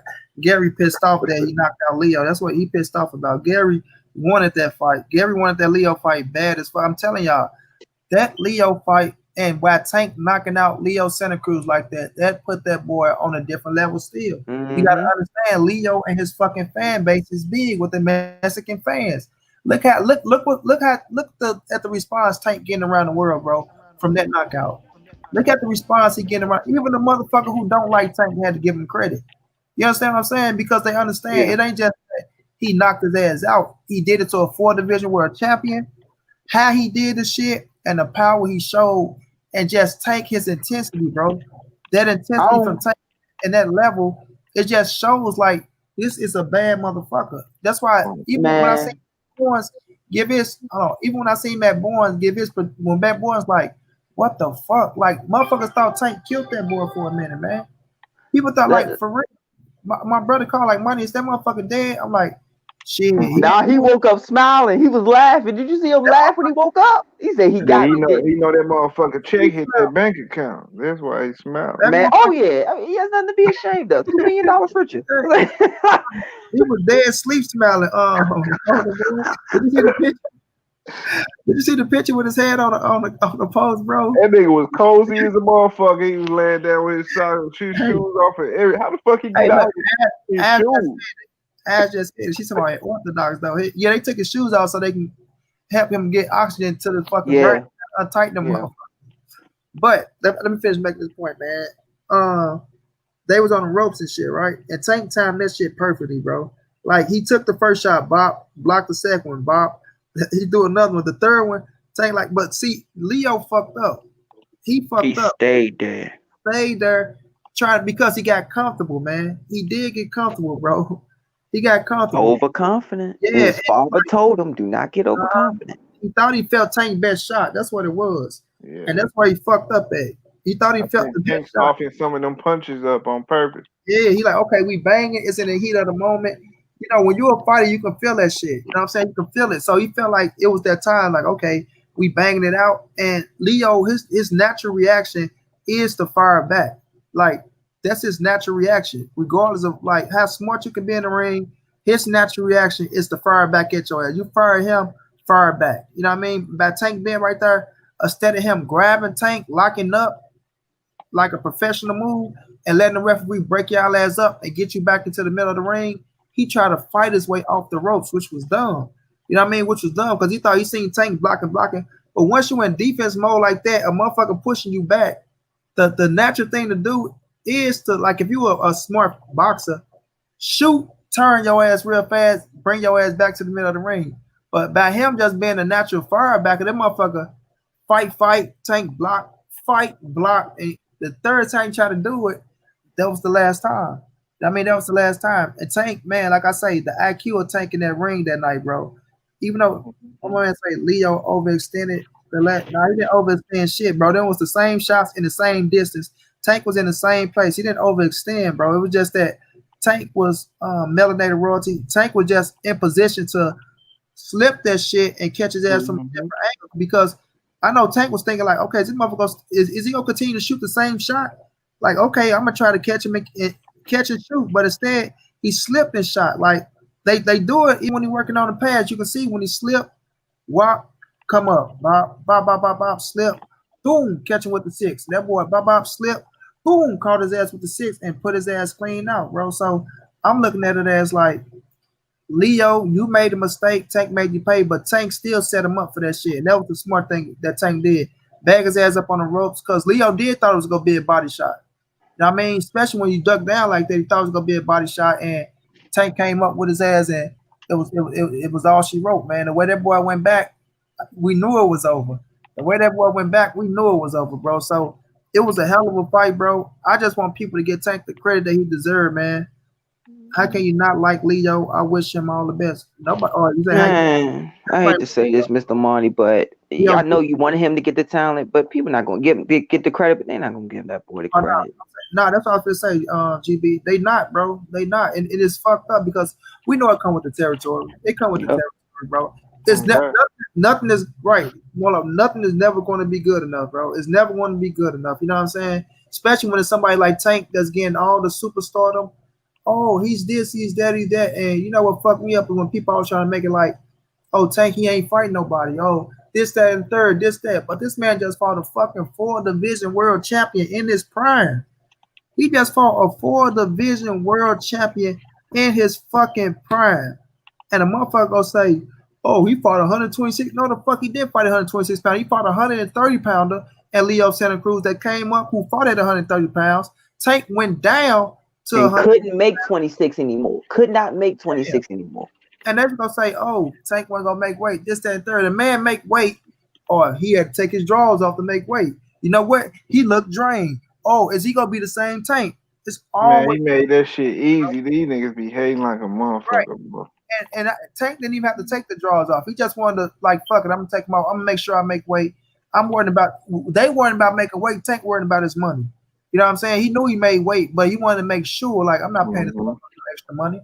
But But also, you never know who may be cheating on the scale. You want so some guys may strip completely to make sure nobody cheats them on the scale. You saw Coach Cal right there watching everything that was happening, but also, yeah, you still kind of say that he stripped because you don't want him to have to do that often because you don't want him to feel you don't want his kidneys either. That starts to bother the organs a lot, especially the kidneys, and you start to feel it late, like 6, 7, 8 frames. You start to feel it, and you don't want somebody like Tank to have to deal with that issue. You don't never want no fighter to have to deal with that issue. facts. Now going forward, yeah, we want to see what's gonna be next one, and it looked like it's gonna be Ryan Garcia. But right now, like motherfuckers letting this boy Tiafimo have his night with fucking Lomachenko. Let Tank have his night with a 4 division world champion. Cause he just beat the motherfucker who won world titles in 4 division. And for Leo not to be shit, everybody damn sure want to fight him. Gary Russell spent his whole goddamn career trying to fight him. Shakur Stevens want to Mm-hmm. fight him. You know, Right. really We'll say that. Yeah. quality fighters that wanted to fight Leo because they know Leo had the fan base, Leo is Mm-hmm. the champion, and they knew that it can do great for you in your fucking career and for your resume. So Gervonta Davis went out there, bro, did what the fuck he was supposed to do, did what he trained to do. That was a spectacular fucking performance. You understand me? Just like everybody else get their motherfucking cake and they birthday cake and they pies and they flowers and all that shit. Get the same to Tank. Don't come talking about but like when it come to Tank, it's what he did wrong. Oh, dude, it was it because he had the power. How the fuck could you come up here and say some shit like, if Tank would never had the power, you think with that same thing would have? No, it ain't that. If he would have had the power, would the same thing would have happened? It's Tank is the power. He been had the power. That's why he can fight the fight that he fought. You know what I'm saying? What's going down? Be more gorilla. It ain't that. Motherfuckers out here talking about, Tank was in trouble if he didn't have the power. Like, we can't even say that type of shit. We can't even say it Because because that means so we're just gonna take his whole attribute of how if he didn't have power he would have lost. You can't say that because he still right, has it. If he has it, then that means he has to fight with it. right. So if Floyd didn't have the slickness in him, then Floyd was in trouble, right? If Floyd didn't have the ring accusation, like you can't take away something to fit your narrative. I If just he want to get to the glove thing. I'm ready to get to the glove thing because I'm sorry, Mr. Mike. I'm stewing over here over the man, glove thing. I'm ready to get to the glove hold on, thing, bro. hold on. What's not true? They wanted to see Floyd. I know they want to see Floyd lose. I know that. I don't know what you're saying when you say something not true. Everyone believes he's a star. People want to see Tank fight better. Come, listen, bro. People hate on Tank just to hate on Tank. People don't hate on Tank because of the competition. Just that. People hate on Tank to hate on Tank. You know what I'm saying? And that's bullshit. You know what I'm saying? That's bullshit. They see the position he in, and it's a lot of fucking hate on. Hold on. Go ahead, go, boy. Let me see one. So the thing about people hating on Tank, I mean, let's be real here. Sugar Ray Robinson got hated on, bro. Like, probably the best fighter to ever be blessed to grace a ring and blesses with his presence in or out of the square gets crap talked about to this day. Like, he ducked Charlie Burley. He ducked all the Black Murderers Row and tried to say that my face too pretty to fight Charlie. That was the famous line that was said one day. And whether that was in a gym or at his house or he was sneaking and watching Charlie from what all the old timers I grew up around said, he straight up said, I'm not fighting Charlie. I'm not gonna make no money fighting Charlie. And my face too pretty to fight Charlie. And all the way up until these fighters die, they start to get their credit a little more. Like, wow, that guy was special, or that guy really did this, or he really did that. You appreciate it more. People who are purists of the game, like myself, like you cherish all of the fighters because you see, and if you know anything that goes into an 8-week camp, sometimes 10-week camps, if you know anything or been a part of it in any way, shape, or form and did the work, that's honestly, I hate to say this, but I could give a damn about the fight. I really do. I don't really care. I'm just so proud of My old friend doing what he did for 15 weeks, I heard. It was a 10-week camp, but he was already there 5 weeks prior. Because he knew this is the fight where if I'm either gonna be a flash in the pan or I'm gonna be a star. Okay, I'm back, bro. So that, I mean, tip your hat to the boy, man. Like, come on, just say good and say, man, move on. But you gotta get better with your weaknesses as a pro. But I tip my hat to you. That's it. Just say that and shut up. Because you're not gonna say it to his face. So shut up. Facts. And I look at it like this, go, every fight you get better, you learn things from, you know what I mean? Yep. So I look I'm at still it learning. as they hate on Tank for the views, and other people like watching black on black hate. A positive channel doesn't get the views. A negative channel, hey, Ash, that's all facts, babe. All Yeah. facts. Tank brought a lot of stuff on himself, and for just being a part of Mayweather promotion.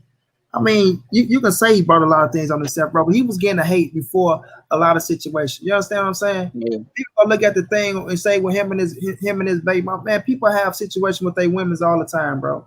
People try to say he never hit that fucking girl. He never hit that girl. You know what I'm saying? Was he wrong for not? Could you just talk to my computer? Was he wrong for grabbing up like that and things like that? Yes, but man, come on, man. We from the hood, bro. We know how shit go. We know, like, to us, that type of shit is more normal to see than others. So people go out there, oh, he did this, he did. We don't know the real situation. And I'm not saying the shit is right. You know what I'm saying? I don't condone you putting your hands on a woman, and a lot of us don't, but it got to be more than that. For you to walk into a fucking stadium full of people to grab my ass up, maybe, who knows what man, listen, I ain't gonna even start on that right now, bro. I ain't gonna even start on that, but Tank get a lot of hate because motherfuckers just haters. So you can say he brought a lot of stuff on himself and he wouldn't make what a promotion. But I see and hear why motherfuckers talk shit about Tank. People hate the position he in.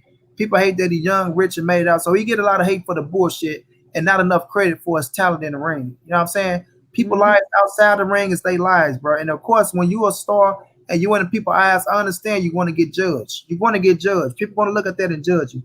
But at the same time, don't try to hate on the motherfucker and judge him for what you don't like, and then don't give him credit for the shit. You know what I'm saying? That a motherfucker do good. You know what I mean? We from Baltimore, come from. Listen, bro, it ain't just from Baltimore. It's a lot of fucking cities. It's just period.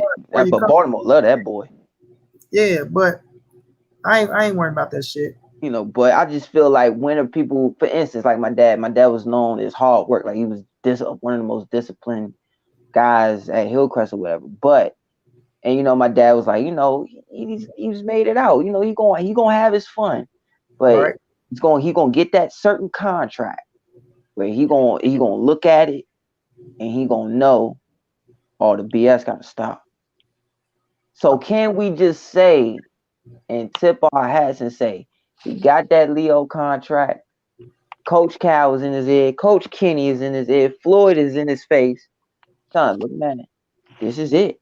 This is everything we worked for since you were 8 years old at Upton. Coming up here, driving that 45 minutes up to Waldorf, Maryland, to go over to the DC side to go fight, spar, all that stuff. This is it.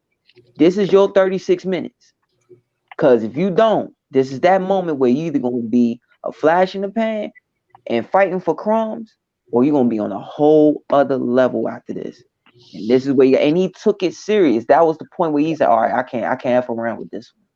This one I have to be completely disciplined. Tip your hat to him on that. Tip your hat. The boy was disciplined all camp.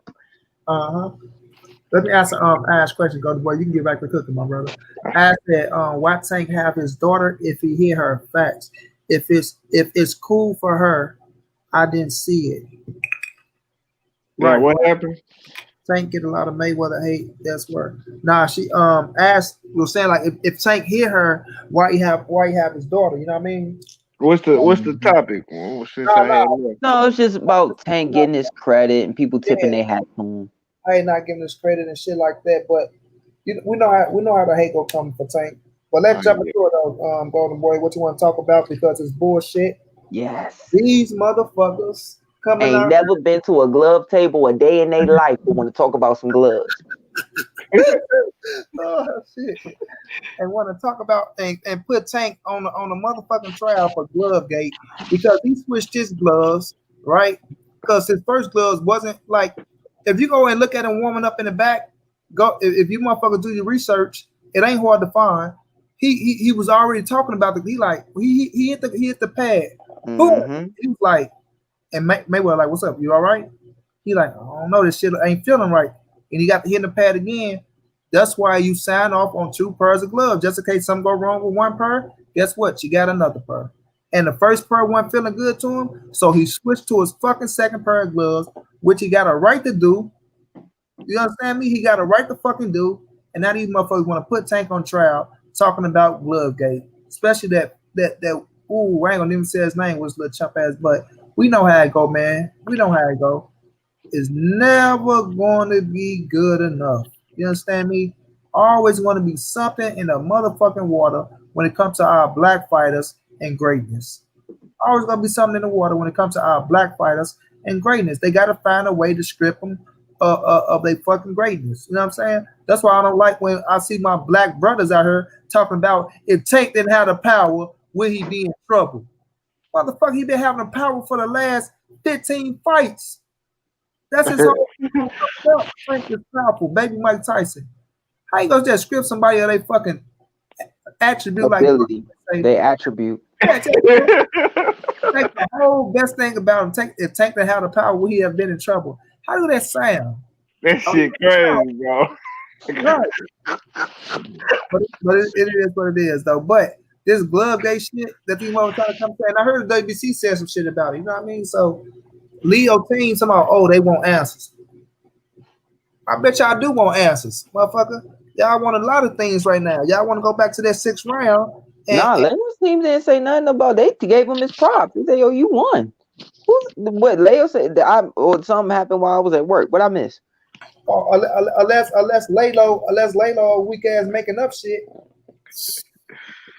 Boy, All right. it's crazy though. As the baby brother here, my older brother Monty's done let me off the leash for this one, so I'm gonna salivate for this moment. All right, and Monty knows how tired I am, so I've been waiting for this moment. Hey, All right, next. I gotta go in on this shit next. Go so ahead. this is what happens with gloves on amateur to pro. In the amateurs, you wait till you're called to the glove table, and you have to put the gloves on right there in front, and then you start doing the mitts, then you put your egg on, you go in. When you turn pro, for instance, let's go to the lowest level locally. Let's go locally. Jared Hurd, Damon Nicholson, top 15 contender and former unified world champion, worked their way up the ladder. I saw their gloves come to. I used to work for Gene Levinsky before when I was in school. The gloves would come to the office, and said, "Don't touch the glove, don't open them, don't even touch the plastic, because if it's a hole in it, the commissioner's gonna say, nah, they done," and stuff like that. So, boy, let me stop you one second, my brother, and I'm so sorry. Hey, Marlo. Yeah. Marlo, read comment, bro. What we just say, bro? On God, I just said that shit, and I did a video on this shit. Can I say the same thing about Wilder? Everyone would cuss me out if I said Wilder didn't have his power.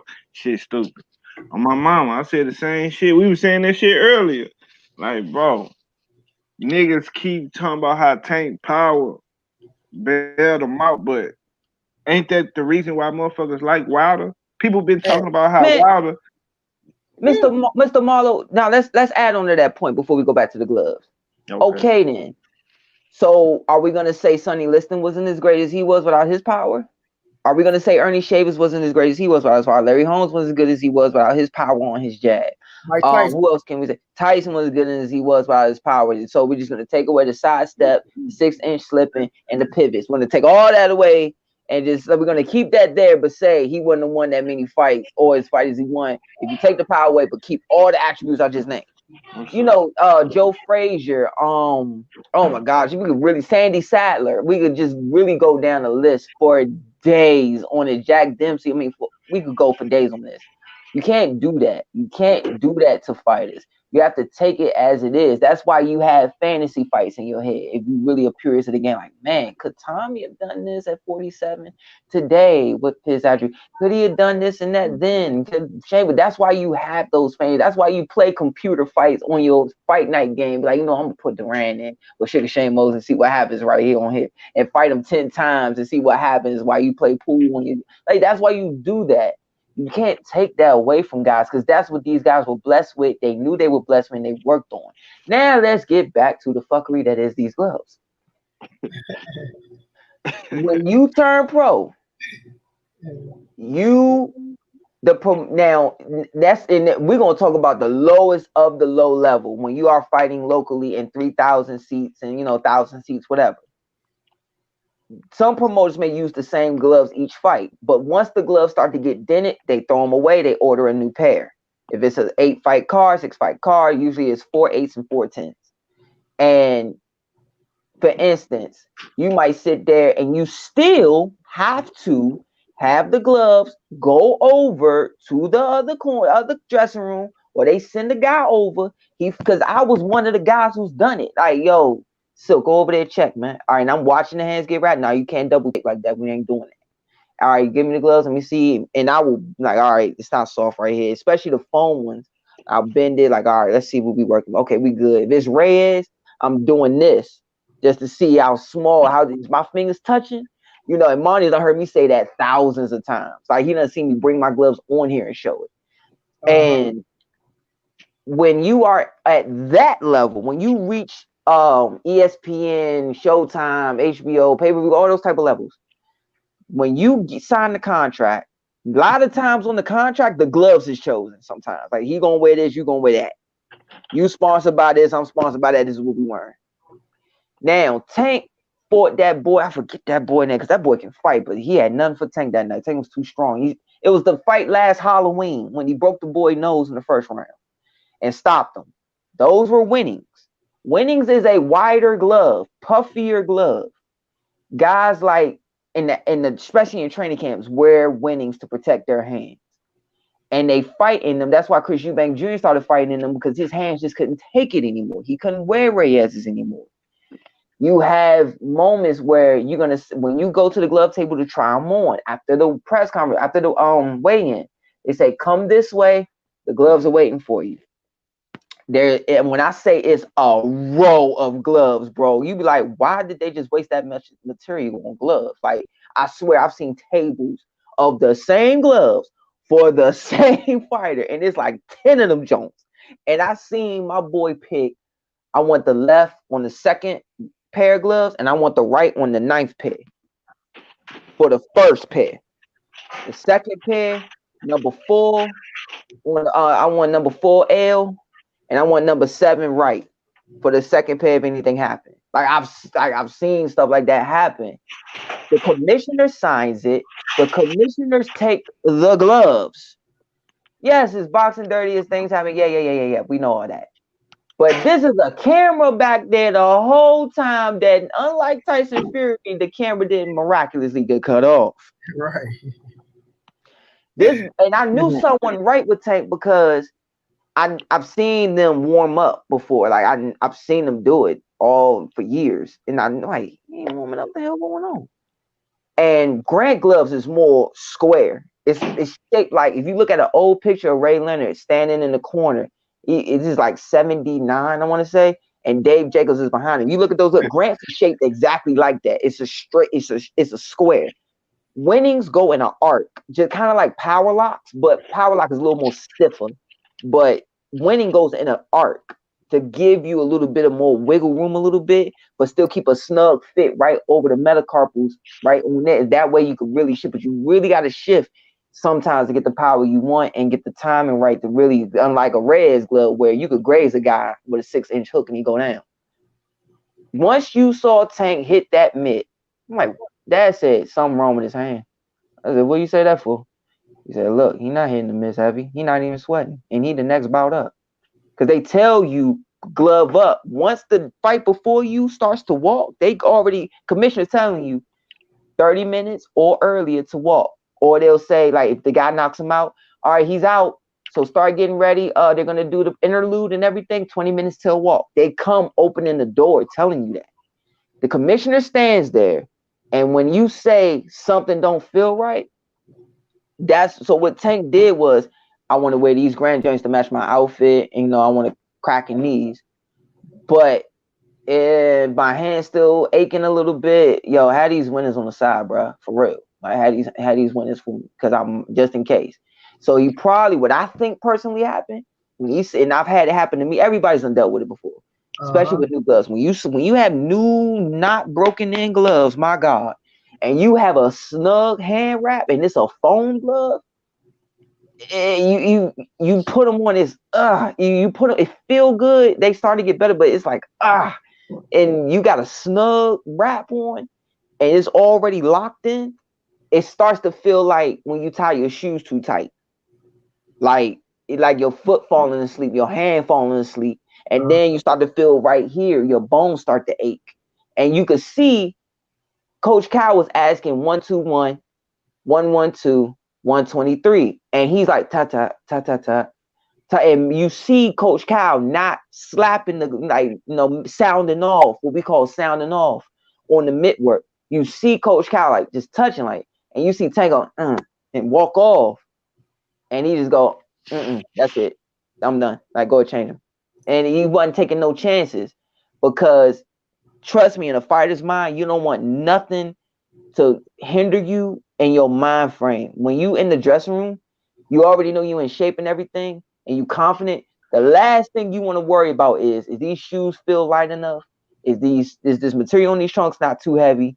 And is these gloves not gonna have my hands hurting? That I'm gonna have to really bite down to throw a punch, or I might hurt my hands. That and somebody like Floyd, you probably said, "Hey man, I done dealt with that. If you feel something, I done dealt with that and still fought. Do not fight in those gloves that they don't feel right. Switch now." Trust me, that happens. And now the commissioner standing right there, he takes off the blue wraps that he already done signed off on, already signed off on the wrap. Leo's team's already signed off on both gloves because at that previous day, they have to call Leo's father and brother over to look at the gloves and try them on themselves. Like, all right, yeah, they cool. Yeah, he could put them on. Oh, this second pair is the emergency pair. Yeah, that's cool. Yeah, ain't nothing no funny going on with it. The thumb's still attached. Yeah, we good. You good. You're good. I'll see you tomorrow night. We'll come knock on our door. We'll knock on your door to watch you wrap your hands and watch you glove up, and we're good. That has to get signed off on. So that means when they took that glove off, even though you did not see, they still had to knock on Leo's door. Hey, he's changing the gloves. You want to send your brother over to go look? You want to send your brother over here to watch him put on the new gloves? So that sounds like a personal problem for me, bruh. That sounds like something you should be dealing with yourself. But you mean to tell me, let's go ahead and sum it up with this. You bitching and pissing and moaning because Leo got knocked out with a protective glove and not a puncher's glove. We really big. What we talking about here? Are we talking about we bitching, pissing and moaning because Leo got knocked out with a protective glove when that is not known as a puncher's glove? It's still an 8-ounce glove. You still can get clipped, no matter. But it's not a fighter's first choice unless it's all about protecting his hands. And like, I'll get him when I get him. I need to protect my hands first, but I'm gonna get him when I get him. A Grant glove is a puncher's foam glove, and it's 2 sandwich instead of 4 on the layers to really get your shift if you want to. Basically, it's the closest thing to horsehair you're gonna get as foam. And we really getting upset. So if he would have knocked them out with the Grants, will we still find something to bitch about? Hell yeah. You know they will. Damn right. Let's just be honest. Let's just be honest here. Nobody complained. Remember when Floyd hands was all broken up? Nobody complained about him wearing winning gloves. When he was coming up at 40 and going to 47, nobody was complaining about him wearing winnings. Man, he ain't knocking nobody out with them winners on. And then nobody complained when you saw any fighter come in with winning gloves. Like, oh man, he ain't wearing Reyes. It's gonna be an easier night. It's going to English as long as he ain't got them Reyes on, and it's gonna be a short night. So that tells you really plug. And I follow Lelo. he pick and choose when he want to say something nice about somebody just to downplay. And it's always the guys who jock ride the fighters the most. And I've seen him get props here and there, but he pick and chooses it. It's always the guys who never had a relative box and seen them go through it, never boxed themselves or felt that 3 minutes, or really sympathize with a friend that they know who boxed or whatever, that always talk the most shit. Yeah, but for him though, Golden Boy, he's so weak. He get pissed off when you beat his Mexican fighters, but Yeah. he be trying to save face, and then he go try to show a picture. He go try to put Andre Ward up there to make it look like he support black fighters. Man, get the fuck out of here. And with then that say it's poetry in motion, but then if Floyd did the same thing as running, or if Andre Ward did the same thing, he's not selling. Yeah, we don't even want to hear that shit from him. Like we already know what he talking about. But go ahead, Marlo. Get your take on them damn good gay shit. Oh yeah. Yeah, I just look at it like bullshit. They only saying talking about the gloves is because the other shit ain't work. They couldn't find shit else. It's like, you know, what I remember Future said in one of them songs, he was like, they can't if they can't if they can't make a story up, they gonna find one. You know what I'm saying? They gonna find some shit if it ain't nothing on the table already. Like, man, anybody want to talk about no fucking gloves? Only thing I want to talk about in them damn gloves is them gloves touching Leo Chin, knocking his ass out, cause that's what the fuck happened. Like that's all a nigga give a fuck about. It's not. It's crazy because it's nothing they can say it's nothing no hater can say right now that's gonna, you know what I'm saying, outshine the win and how viral the fucking fight went. It's nothing no nigga can say, you know what I'm saying? Cause it's a lot of shit people want to say, but that shit is just, you know. Let's talk about Gary, man. Gary Russell called out Tank, bro. Monty already knows my affinity What for you this say? What topic. you I may think, not. bro? You know, Well, that's Gary's my god, brother. That's his god, brother. Okay, but I'm still gonna tell the truth. I'm still gonna tell the truth. You always keep it real. You always keep it real. I love him to death. He's done a lot. We did a lot for each other. He did a lot for me. But at the same time, I never forget. I'm gonna just hit you with this, Mr. Marlowe. I remember an old timer in the gym say, when I was a little kid, when you young and you fighting and you turn pro, that $3,000 is a lot of money. That $3,000, a lot of money. Then when you get to the top 15, that $100,000, a lot of money. And that 500 is a lot of money. And that 700, then that big million is a lot of money, whatever. But you know, you're a kid. You still a kid. You're a man, but you know, you're still a kid. But once you turn 30 as a fighter, it's like you a running back in the NFL. You watching to see if you old. And then they start to say, well, you know, he had 260 amateur fights. And you know he done had some wars in the gym. You heard how they spar, right? Yeah. I'll be watching. I'm gonna see how you look or whatever. Start to think those things, and you turn 30 as a fighter, you're like, I gotta get it now. I gotta get this money now. I gotta find a way to get these mugs in the ring with me now. I'm fighting about that money. Yes, and now, even if this is not true about my guy, and you know, I've talked to him. Go ahead and talk to him, and he's always like, "No, he's not signing the contract." Okay, whatever. It's what you say, cool. But who is to say, wait a minute, you worked the WBC guidelines to the T. You wasn't fighting. Every one of them guys at 126 fought each other. Every last one of them guys in the top 5 fought each other. And then you have people say, man, he's too talented to be wasting this. And guys like us from the hometown saying, man, all them injuries he done had, all the amateur fights, he trying to preserve himself. He'll fight the big fight when he's ready. But then that excuse only lasts when people like Monty is interviewing my ass, and I'm saying it. It only lasts for a certain amount of time. When Monty knows, Junior, Monty look me dead on. GB, come on, baby. You know you smarter than that. Come on, man. You know I said, and I know what he's saying because you work the WBC guidelines to the T. And for people who don't know what that means, of course, you have a date to fight your mandatory, right? You have a deadline date. For the past, 4 or 5 how long he's had the belt since he's beaten that legend, Mexican legend? He's had it for 4 years, 5 years? Yep. He has fought on August 28th, August 26th, August. All is basically in August.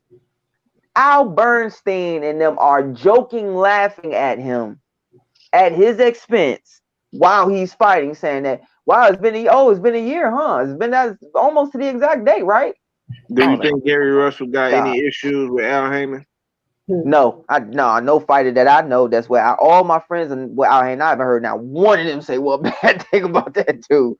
But I'm talking But about Gary Russell though. What you think? no, I don't. I honestly don't. This is what I think is going on, and I'm gonna tell you what I think it is tomorrow. You work the guidelines to the T.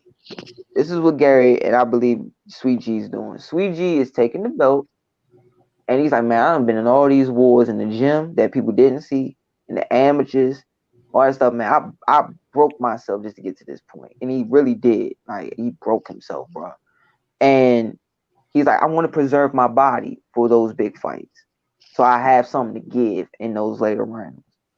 And he's like, all right, if those next guys at the IBF, WBO, WBA, and IBO, they're like, oh, I get to fight Gary Russell. I'm ranked number 2. Okay. But in that whole year's time, that kid might fight 2 more times. So now he's moving up to, in the IBO, number 1. He's moving up to the WBO. He's at number 2. He's moving to the IBF. He's number 4. One So of those basically, you sanctioning saying bodies. Gary Russell is just moving too slow. Hey, Yeah, but look this, what I really want you to hear this part. Yeah. If that fighter is supposed to be Gary's mandatory, but then he's waiting that whole year and he done fought twice, that one of them sanctioning bodies, one of them other 3 sanctioning bodies gonna call him. Hey, vacant belt on the line, you and this guy, or you fight the champ at this one. And he thinking, well, I've been waiting to fight the WBC, and I think I might be in talks. But you know what? Yeah, I'll take it, because what if I win that and then I could challenge Gary? We unified. Then we could be on the undercard, like co-main event, or be the main event of a pay-per-view. Yeah, I'll take it. He wins that. Now the next guy that moves up to fight as the mandatory to fight Sweet G isn't as threatening as that last guy. And then that guy gets called by the WBA or the WBO. Then the third guy moves up. And when that third guy moves up, and it's like, all right, this guy's not on my level. And it's a preservation thing. That's and why then I think if Gary Russell got in them fights a little more and raised his profile up to the point where, if his profile was big enough, I think Mayweather and them would put Tank in there with him to, settle that. Yeah, but that fight can't be here. Where? You talking about Too Dangerous and shit like that? Yeah, that fight can't be here. I think that's what's needed though. No. I think that's what's needed. Put that shit, put that joint in Philly, put it in at Madison Square Garden, put it in Brooklyn, put it anywhere. Just don't put it here. I'm telling you what I know. It's a lot of the boxing guys. It's a friendly rivalry, but it's that element of one dude in the crowd who says that one stupid thing to be a jackass, and then all of it turns. I think Barclay is good enough for that. Hey, yeah. Ashley hit it on the head though. Like, and I fuck with Batman, my guy. But that is true, Ash. She say, why wouldn't Gary go to a fight? Because you is PBC and Floyd Mayweather. Why wouldn't Gary go to a fight and step in the ring? Look, Ash, you don't even have to step in the ring, Ash. That was my problem. You could have been in a background. You Gary Russell. You go be in the post fights. You could have met motherfuckers in the hallways. You could have met them at the press conferences. You could have did a whole lot of shit that you was real though. I agree, man. I feel like that shit. If they have it, if they put it in Vegas. But getting on the video and shit like that and talking little shit, that shit ain't good enough. He need to actually get his ass up and go. Because actually, that's why I say when you dealing with Floyd Mayweather promoting, that's why I be trying to tell people, like, they pissed off at Tank and they mad because they like, oh, with Tank let Mayweather fuck up his career. Oh, it's not all about money. Listen, bro. Listen. When you 26 years of age, like Gervonta Davis, bro, and your team is telling you they have a plan for you, right? Right? And that plan is fucking working. And don't make it like Tank ain't fighting nobody. Look, he went in there and knocked Pedraza's ass out in 14, 13 fights. And they thought he wasn't ready, remember? Yeah. He knocked his ass out in a short amount of fights and became a fucking world champion in spectacular fashion, right? And not only that, Tank knocked out 3 undefeated fighters in a row, but they won't give him credit for that shit. 3 undefeated fighters in a row. Tank went to the UK and knocked the motherfucker out in his hometown. They not gonna give him credit for that. See, this is the shit that I look at. But I'm gonna look at this. Like when you look at Gary, right? Gary was turning down fights that Al Heyman was giving him, and it's like you said, though, Golden Boy. They want the biggest fights in the world, but they was stay busy fights, and they was another thing they was title defenses. You understand me? I keep telling people, Triple G made goddamn me about 12, 13 title defenses on not the biggest names in the world, but at the same time, you putting yourself in the spotlight and you getting spectacular knockouts, and you still calling them out. It's different when you calling somebody out after knocking a motherfucker out than just calling somebody out from the sideline. You just sitting on, oh, I want to fight. And people know how boxing is with these fans, bro. They don't look at it as us real boxing fanatics and real boxing enthusiasts to say, well, we know Gary Russell is a bad motherfucker, and we know Gary Russell get this person a tough fight, get this person a tough fight, get that. Only thing they see is, huh? What has he done? Like, what he do? Like, motherfucker, oh, well, he fought this person how long ago? You know what I'm saying? It's all about what they seeing at the moment. What have you done for me lately? What have you done for me lately, bro? That's how boxing is, and people see that shit, you know. So that's all I wanted from Gary was to stay busy. And yes, Gary, it ain't the biggest fights. No, it's not the money you want, but it's still you in the ring. You knocking the motherfucker out. It's putting that recognition on your name. You still staying relevant. You in the boxing game, and now you can talk your shit because listen. Okay, Gary, why are you fighting? Better be the money he won. The Bama still getting 1 point something each fight. One point something each fight.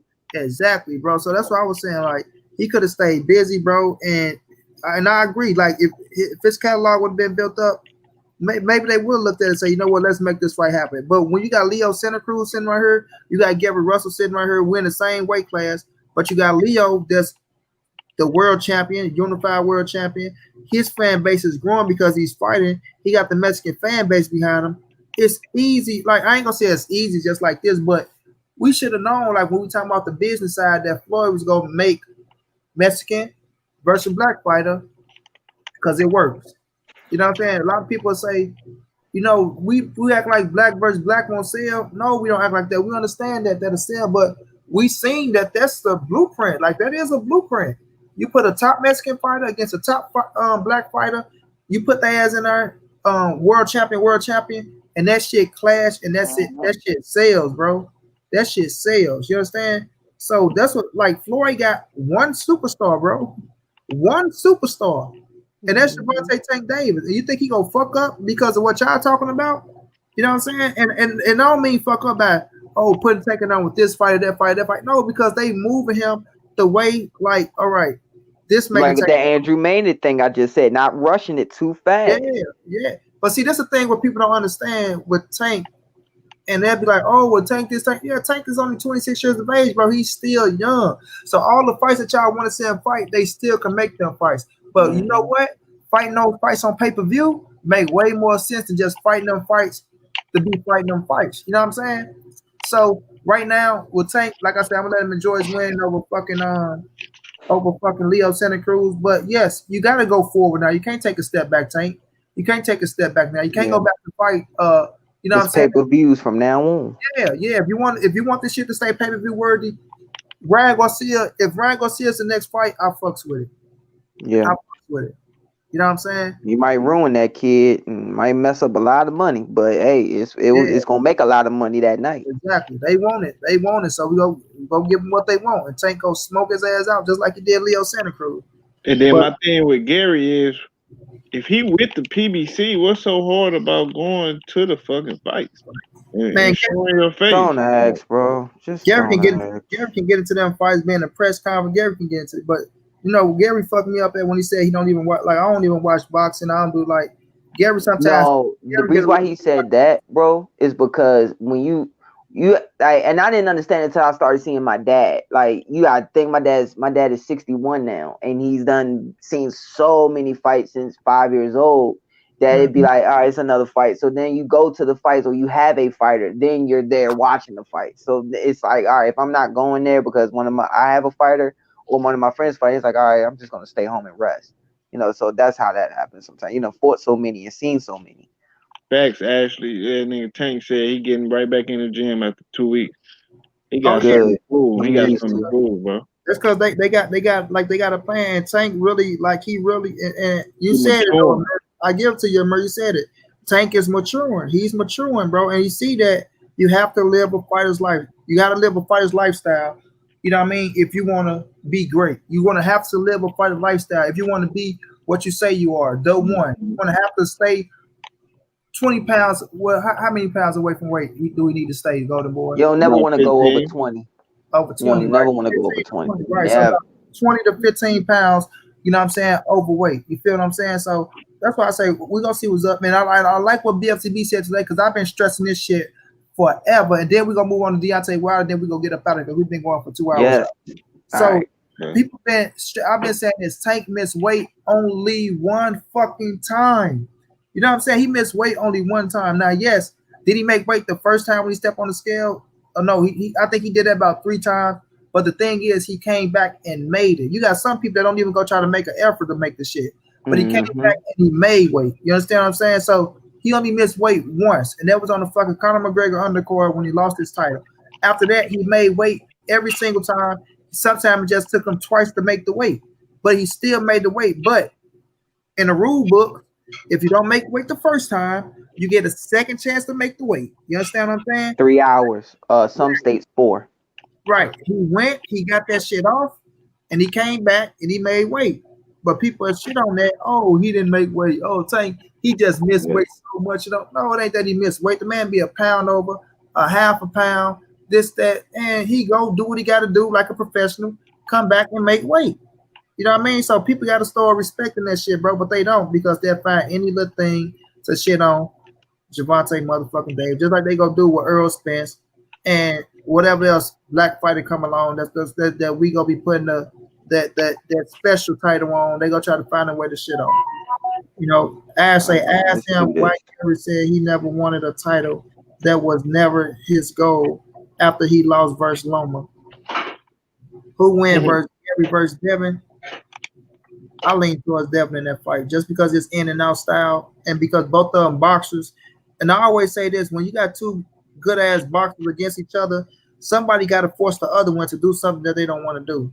Somebody got to force somebody to beat a bull. You know what I mean?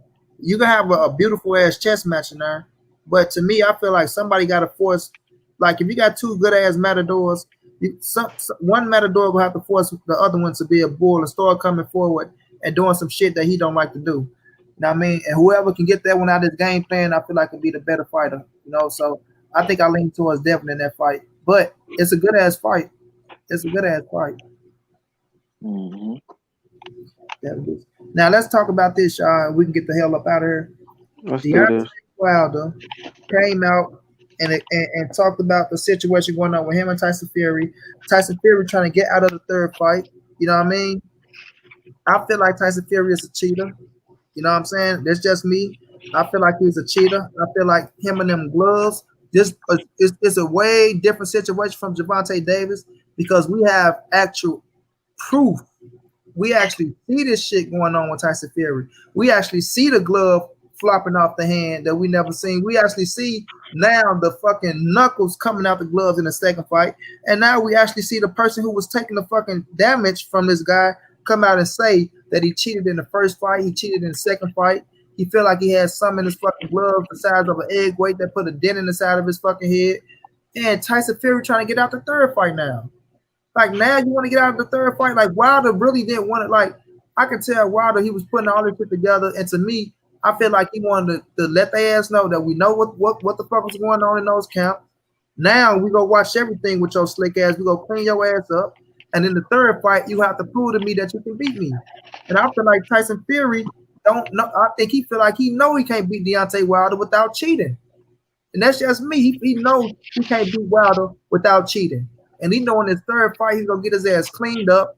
Everybody's going to check everything from the gloves to the shorts to every fucking thing to make sure that your ass is 100% clean when you step in that ring with me on December the 19th, the date that we fucking posted we supposed to fight. But now, oh, because y'all talking about a fucking football game come on December the 19th, you can't fight me now? You know what I'm saying? Some bullshit. Come on, Right. man. whenever they child choose to fight on, we is gonna be there. The people is gonna be there. Ain't no football game or nothing is gonna overshadow that fucking fight. I don't give a fuck how if it ain't the Super Bowl, goddamn me, it ain't gonna be no little college game that's gonna overshadow Deontay Wilder and Tyson Fury 3. You know what I mean? So to me, I know, like I feel it in my fucking heart with everything in my body, bro. And if I didn't feel this way, I would tell the truth, bro. I would say, you know what, Wilder, I don't think that man cheated you, bro. You know what I'm saying? I feel like this, that, and having this and that. Let's not go out like this, bro. Let's not do this, man. That's not the way we should be going, bro.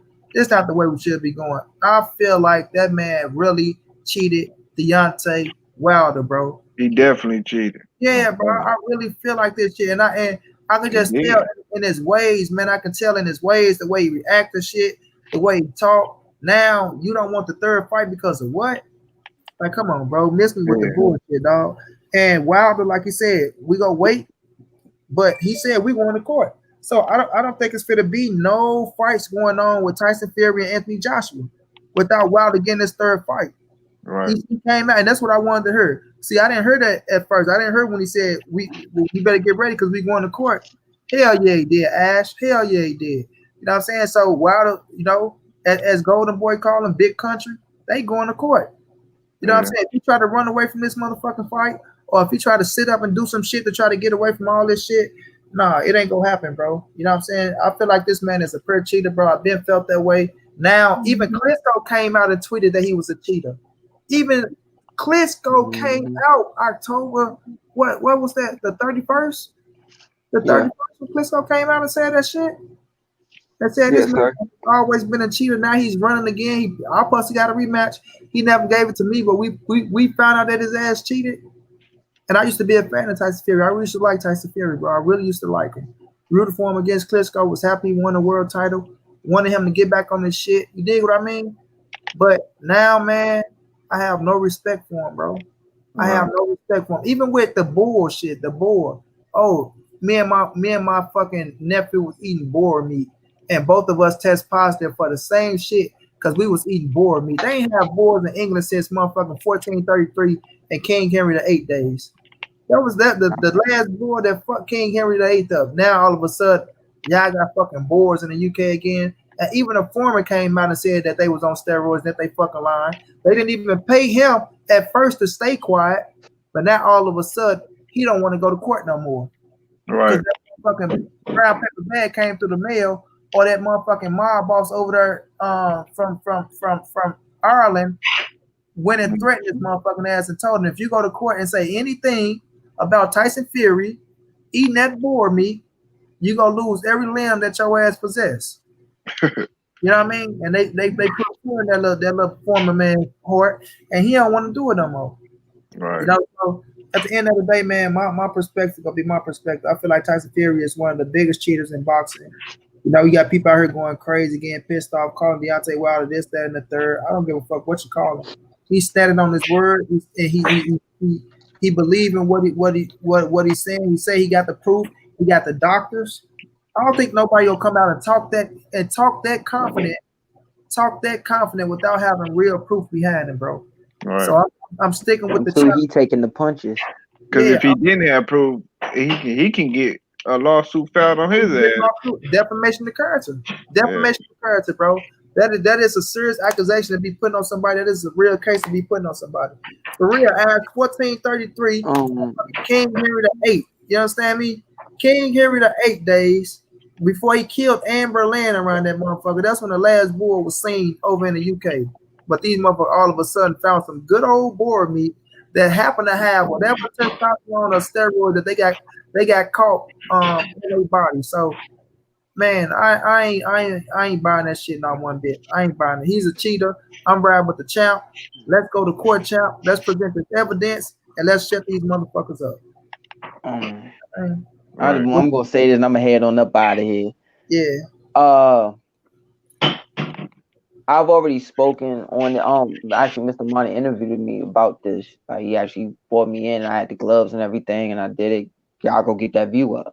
So, but the biggest thing for me, want to speak on outside of the glove thing, I'll let y'all be there because I already did my piece like for an hour on that one, the last episode. But the biggest thing I don't want right now, Deontay Wilder is going through a lot mentally. I can look at him and tell he's going through a lot mentally with everything he's had to endure the One first and second question. fight. One question.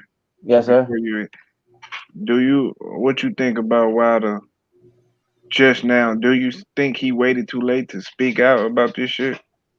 Even if he did, that doesn't matter. You know why? Because when you're a fighter, you deal with a lot of stuff mentally, confidence Yeah. wise. Like, all right, did I belong there? Was it me? Then you start to think, wait, the shots that I took, I got dropped in the amateurs, I got hurt in the pros before. Something didn't feel right, and he has to deal with that himself.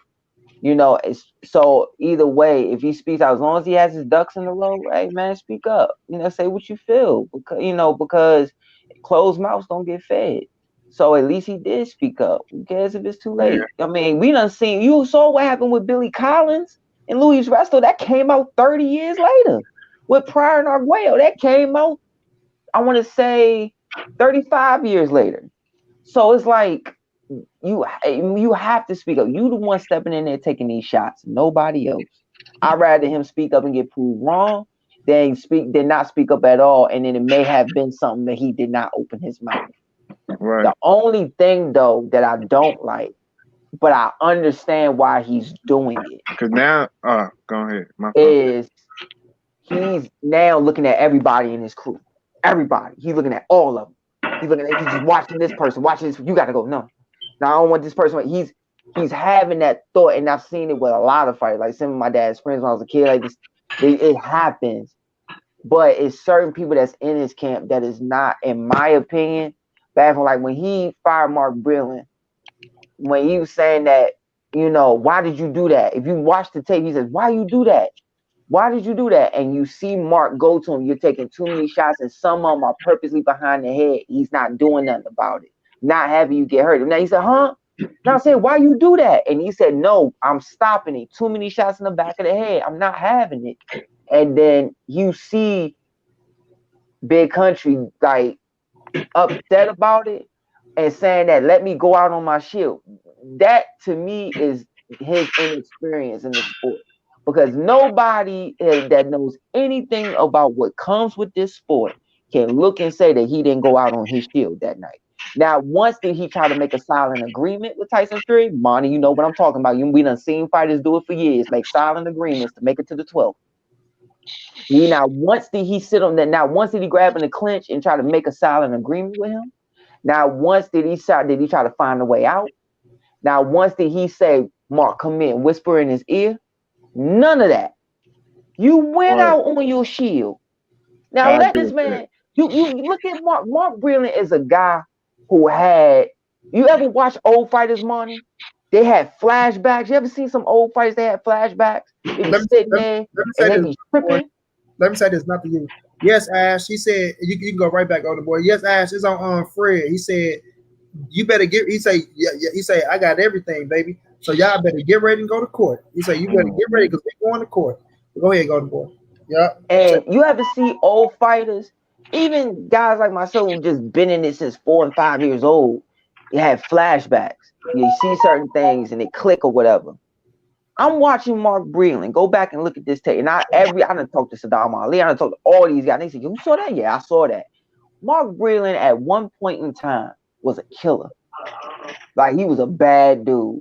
But one night he fought a guy named Marlon Starling. And Marlon Starling took him into deep water. And Mark Breland his head was just still coming up a little bit, but he was drowning. He was sucking it up though. But he wound up getting caught late. And that oxygen not getting to the brain, you already getting hit sometimes in the back of the head, and he went down. You don't think he's sitting there? He know this kid's family. He know this, he's a grown man, but trainers always say kid. But he's looking at this kid that he loves. He knows his family. His kids probably say, hey, Granddad Mark. They probably say stuff like that. He's sitting there watching them. You mean to tell me he not looking at this fight saying, this is just like when I was in there with Marlon. I'm not letting this kid get hurt. If you don't show me something, I'm stopping it. Then you got the Darrell bro, which is not spoken of enough. You have Clarissa and the Darrell brothers screaming, "Stop this! Hey, Mark, stop it! Go look at the tape. You see Andre stand up. You see Anthony grab him, and Anthony said, "Yeah, yeah, yeah," and goes around, and he's screaming too. Andre stayed by his seat. Anthony went around. They going, "Yo, man, cut this, stop this, stop this," because now you like, what is Michigan boys doing saying stop it? Because Mark Breland was like a Detroit adopted son, because he will always be in Crunk all the time. So he's seen them boys grow up. So he's saying like, nah, nah, I'm not letting this boy get hurt. You went out on your shield. You didn't make no silent agreement. You didn't look for a way out. You didn't sit there and keep telling why you come here, whispering is it. None of that. So you went out on your shield. Let this man do his job and save you from that bull junk. You didn't quit, man. You went out on your shield. Don't hold that against what Mark did and what Kenny Bayless did. Kenny Bayless is to do what he feels he needs to do. If he sees your eyes are slightly glassy, if he sees that you still stumbling, he's not going to sit there and have somebody who's represented the belt very well, in my opinion, who's conducted himself more than what we've seen. Like he conducted himself well. He's been a good champion. He's probably one of the only few heavyweight champions who's actually him and Anthony Joshua. I hate when people go back and forth about it, like, because at the end of the day, guys like Larry Holmes, Joe Frazier, they have to be proud of them how they conduct themselves with the belts. And Bama's is not in the news. All right. So either way, you don't take that out on them. But at the same time, you can't blame them, because right now, with everything going on with Tyson Fury, I bet you he is giving his wife fits right now because of him being snappy, irritable. Like, nah, man, because all that going on. You gotta go listen to his interview. Adrian Broner I did. He is far from in a fucked up state of mind, bro. I disagree. I feel like the champ is A-okay. I feel like he's a strong mental type of dude. I know that. His family is what hold him together, bro. Like, when I heard him talking, bro, I didn't see him going through no depression state. I didn't see him being no, not depression. I don't want to say that. No, not depression. I get what you're saying, bro. I want to say he's mentally strong, bro. So of course you're gonna be pissed off that you lost your title or lost. Don't nobody want to lose, but I don't feel like he went through that type of stage. Like right now, man, he in a great piece of like his state of mind is. I can see that, bro. He's happy. You understand that boxing is not the end of your life. It's not. He knows it was some dirty shit. He just he just upset. He just disappointed in like people who turned on him and motherfuckers like that. Like, and he on the get back. He want his get back bad. He on his get back bad.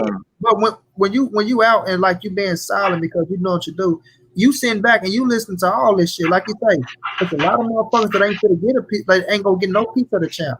They ain't gonna get no. And I respect him so much because he's coming out speaking on his black brother's platform like he's supposed to. You understand what I'm saying? Because if you motherfuckers weren't running the story of me, or like they didn't even try to even look into the situation of Fury cheating. They didn't even want to let the people like you. It's not like I said on my Instagram post when I made that post. I'm not telling you big boxing media motherfuckers to agree with what we're talking about. Y'all don't have to agree, but it's it's about boxing. So at least put the story out and let the people decide. You can go on there and say, you know what, we don't agree with it, but you know the accusations are coming out that Tyson Fury cheated. You know what I mean? Is it an excuse or do Wilder have a point? Like, let y'all decide. It's not that you picking sides, but at the same time, you still talking about boxing because if the shoe is on the other foot, I'm quite sure you motherfuckers are running the story. But y'all didn't even want to look into the story. Y'all they talking about Tank and shit already. That shit crazy.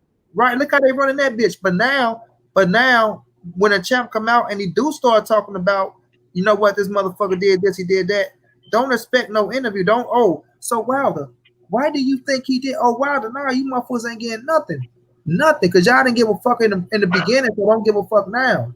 You understand what I'm saying? And I wish he take it to court, and I hope all his ducks is in a row to prove that this motherfucker cheated, because I'm gonna go crazy on all these big ass boxing media platforms, all of them, because all y'all did the champ wrong. All you motherfuckers sucking and sniffing on the Fury nuts, and I can tell the ones who try to shoot, even Paulie Malignaggi try to shoot to the UK. Because they thought that Fury and Joshua shit is gonna happen, and I don't know. It probably still happened. because they know and I'm not gonna lie, it's a big fucking fight. Tyson Fury versus Anthony Joshua for undisputed heavyweight champion of the world. Just like Wilder and Anthony Joshua was a big fight for undisputed heavyweight champion of the world, and they understand what that fight can do for a boxing media career, especially if you're a big boxing outlet. Of course, you're gonna get you fan bases here, this, there, and there. You get to travel the world, or you know what I mean. It's a lot that goes on with that shit.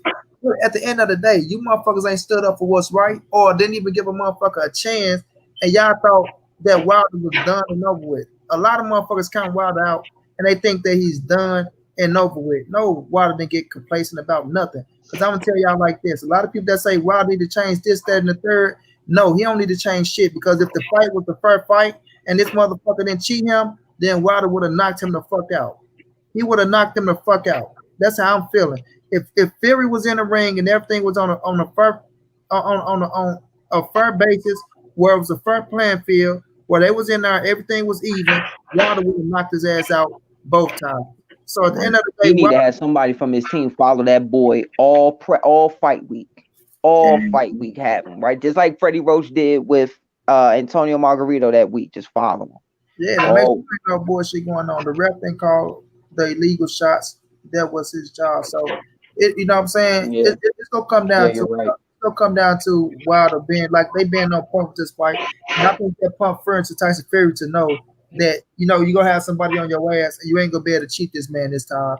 And if you feel like you can't get that edge, why do Tyson Fury always talk about Wilder being the hardest puncher, and we give him the credit as the second best heavyweight in the world? If you just beat the shit out of him and you saying, oh, he'll whoop Anthony Joshua ass, this, that, and the third, he's still dangerous. I don't know. It's a possibility that he can knock me out. You know all these things because you know the truth, man. You know the truth, bro.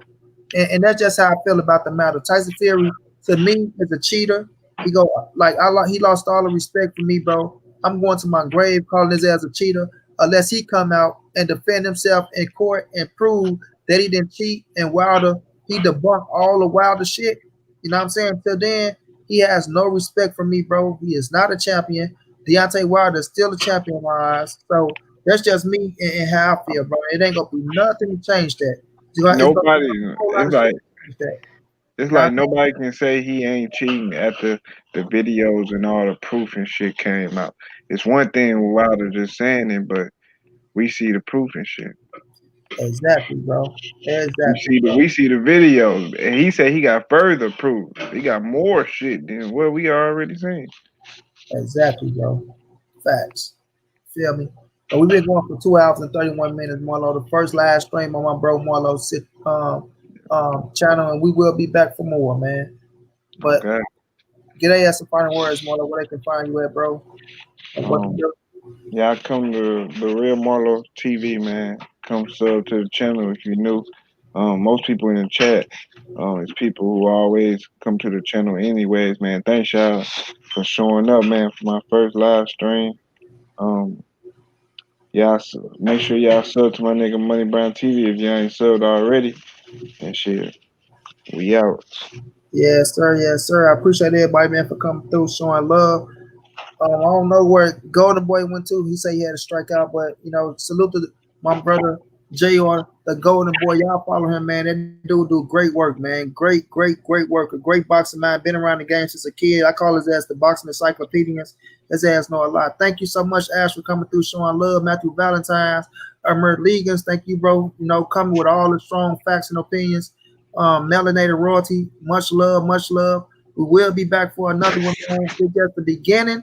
You did. People gonna know who the real Marlo is, and bro gonna get his respect around this bitch. We'll get him to 1,000. But it's all love, man. Like y'all subscribe to Monty Brown TV. Follow me on Instagram at Monty_the writer. We do great work over there as well, man. You did, and we will be back with another one, fam. Much love, much appreciated. Y'all be safe out there. Enjoy y'all night, and we out this count. Peace, Ashley. Peace, Matthew. I seen that Avery and Broner shit too. That shit crazy, bro. I'm watching it right now. Yeah, I seen that he got locked up, bro. What the fuck they do to AD? What the hell take his ass to jail. He tripped. That nigga always going to jail. You remember this nigga go to jail more than any nigga I know.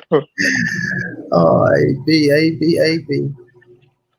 Yes, sir. And we out this camp though. Peace.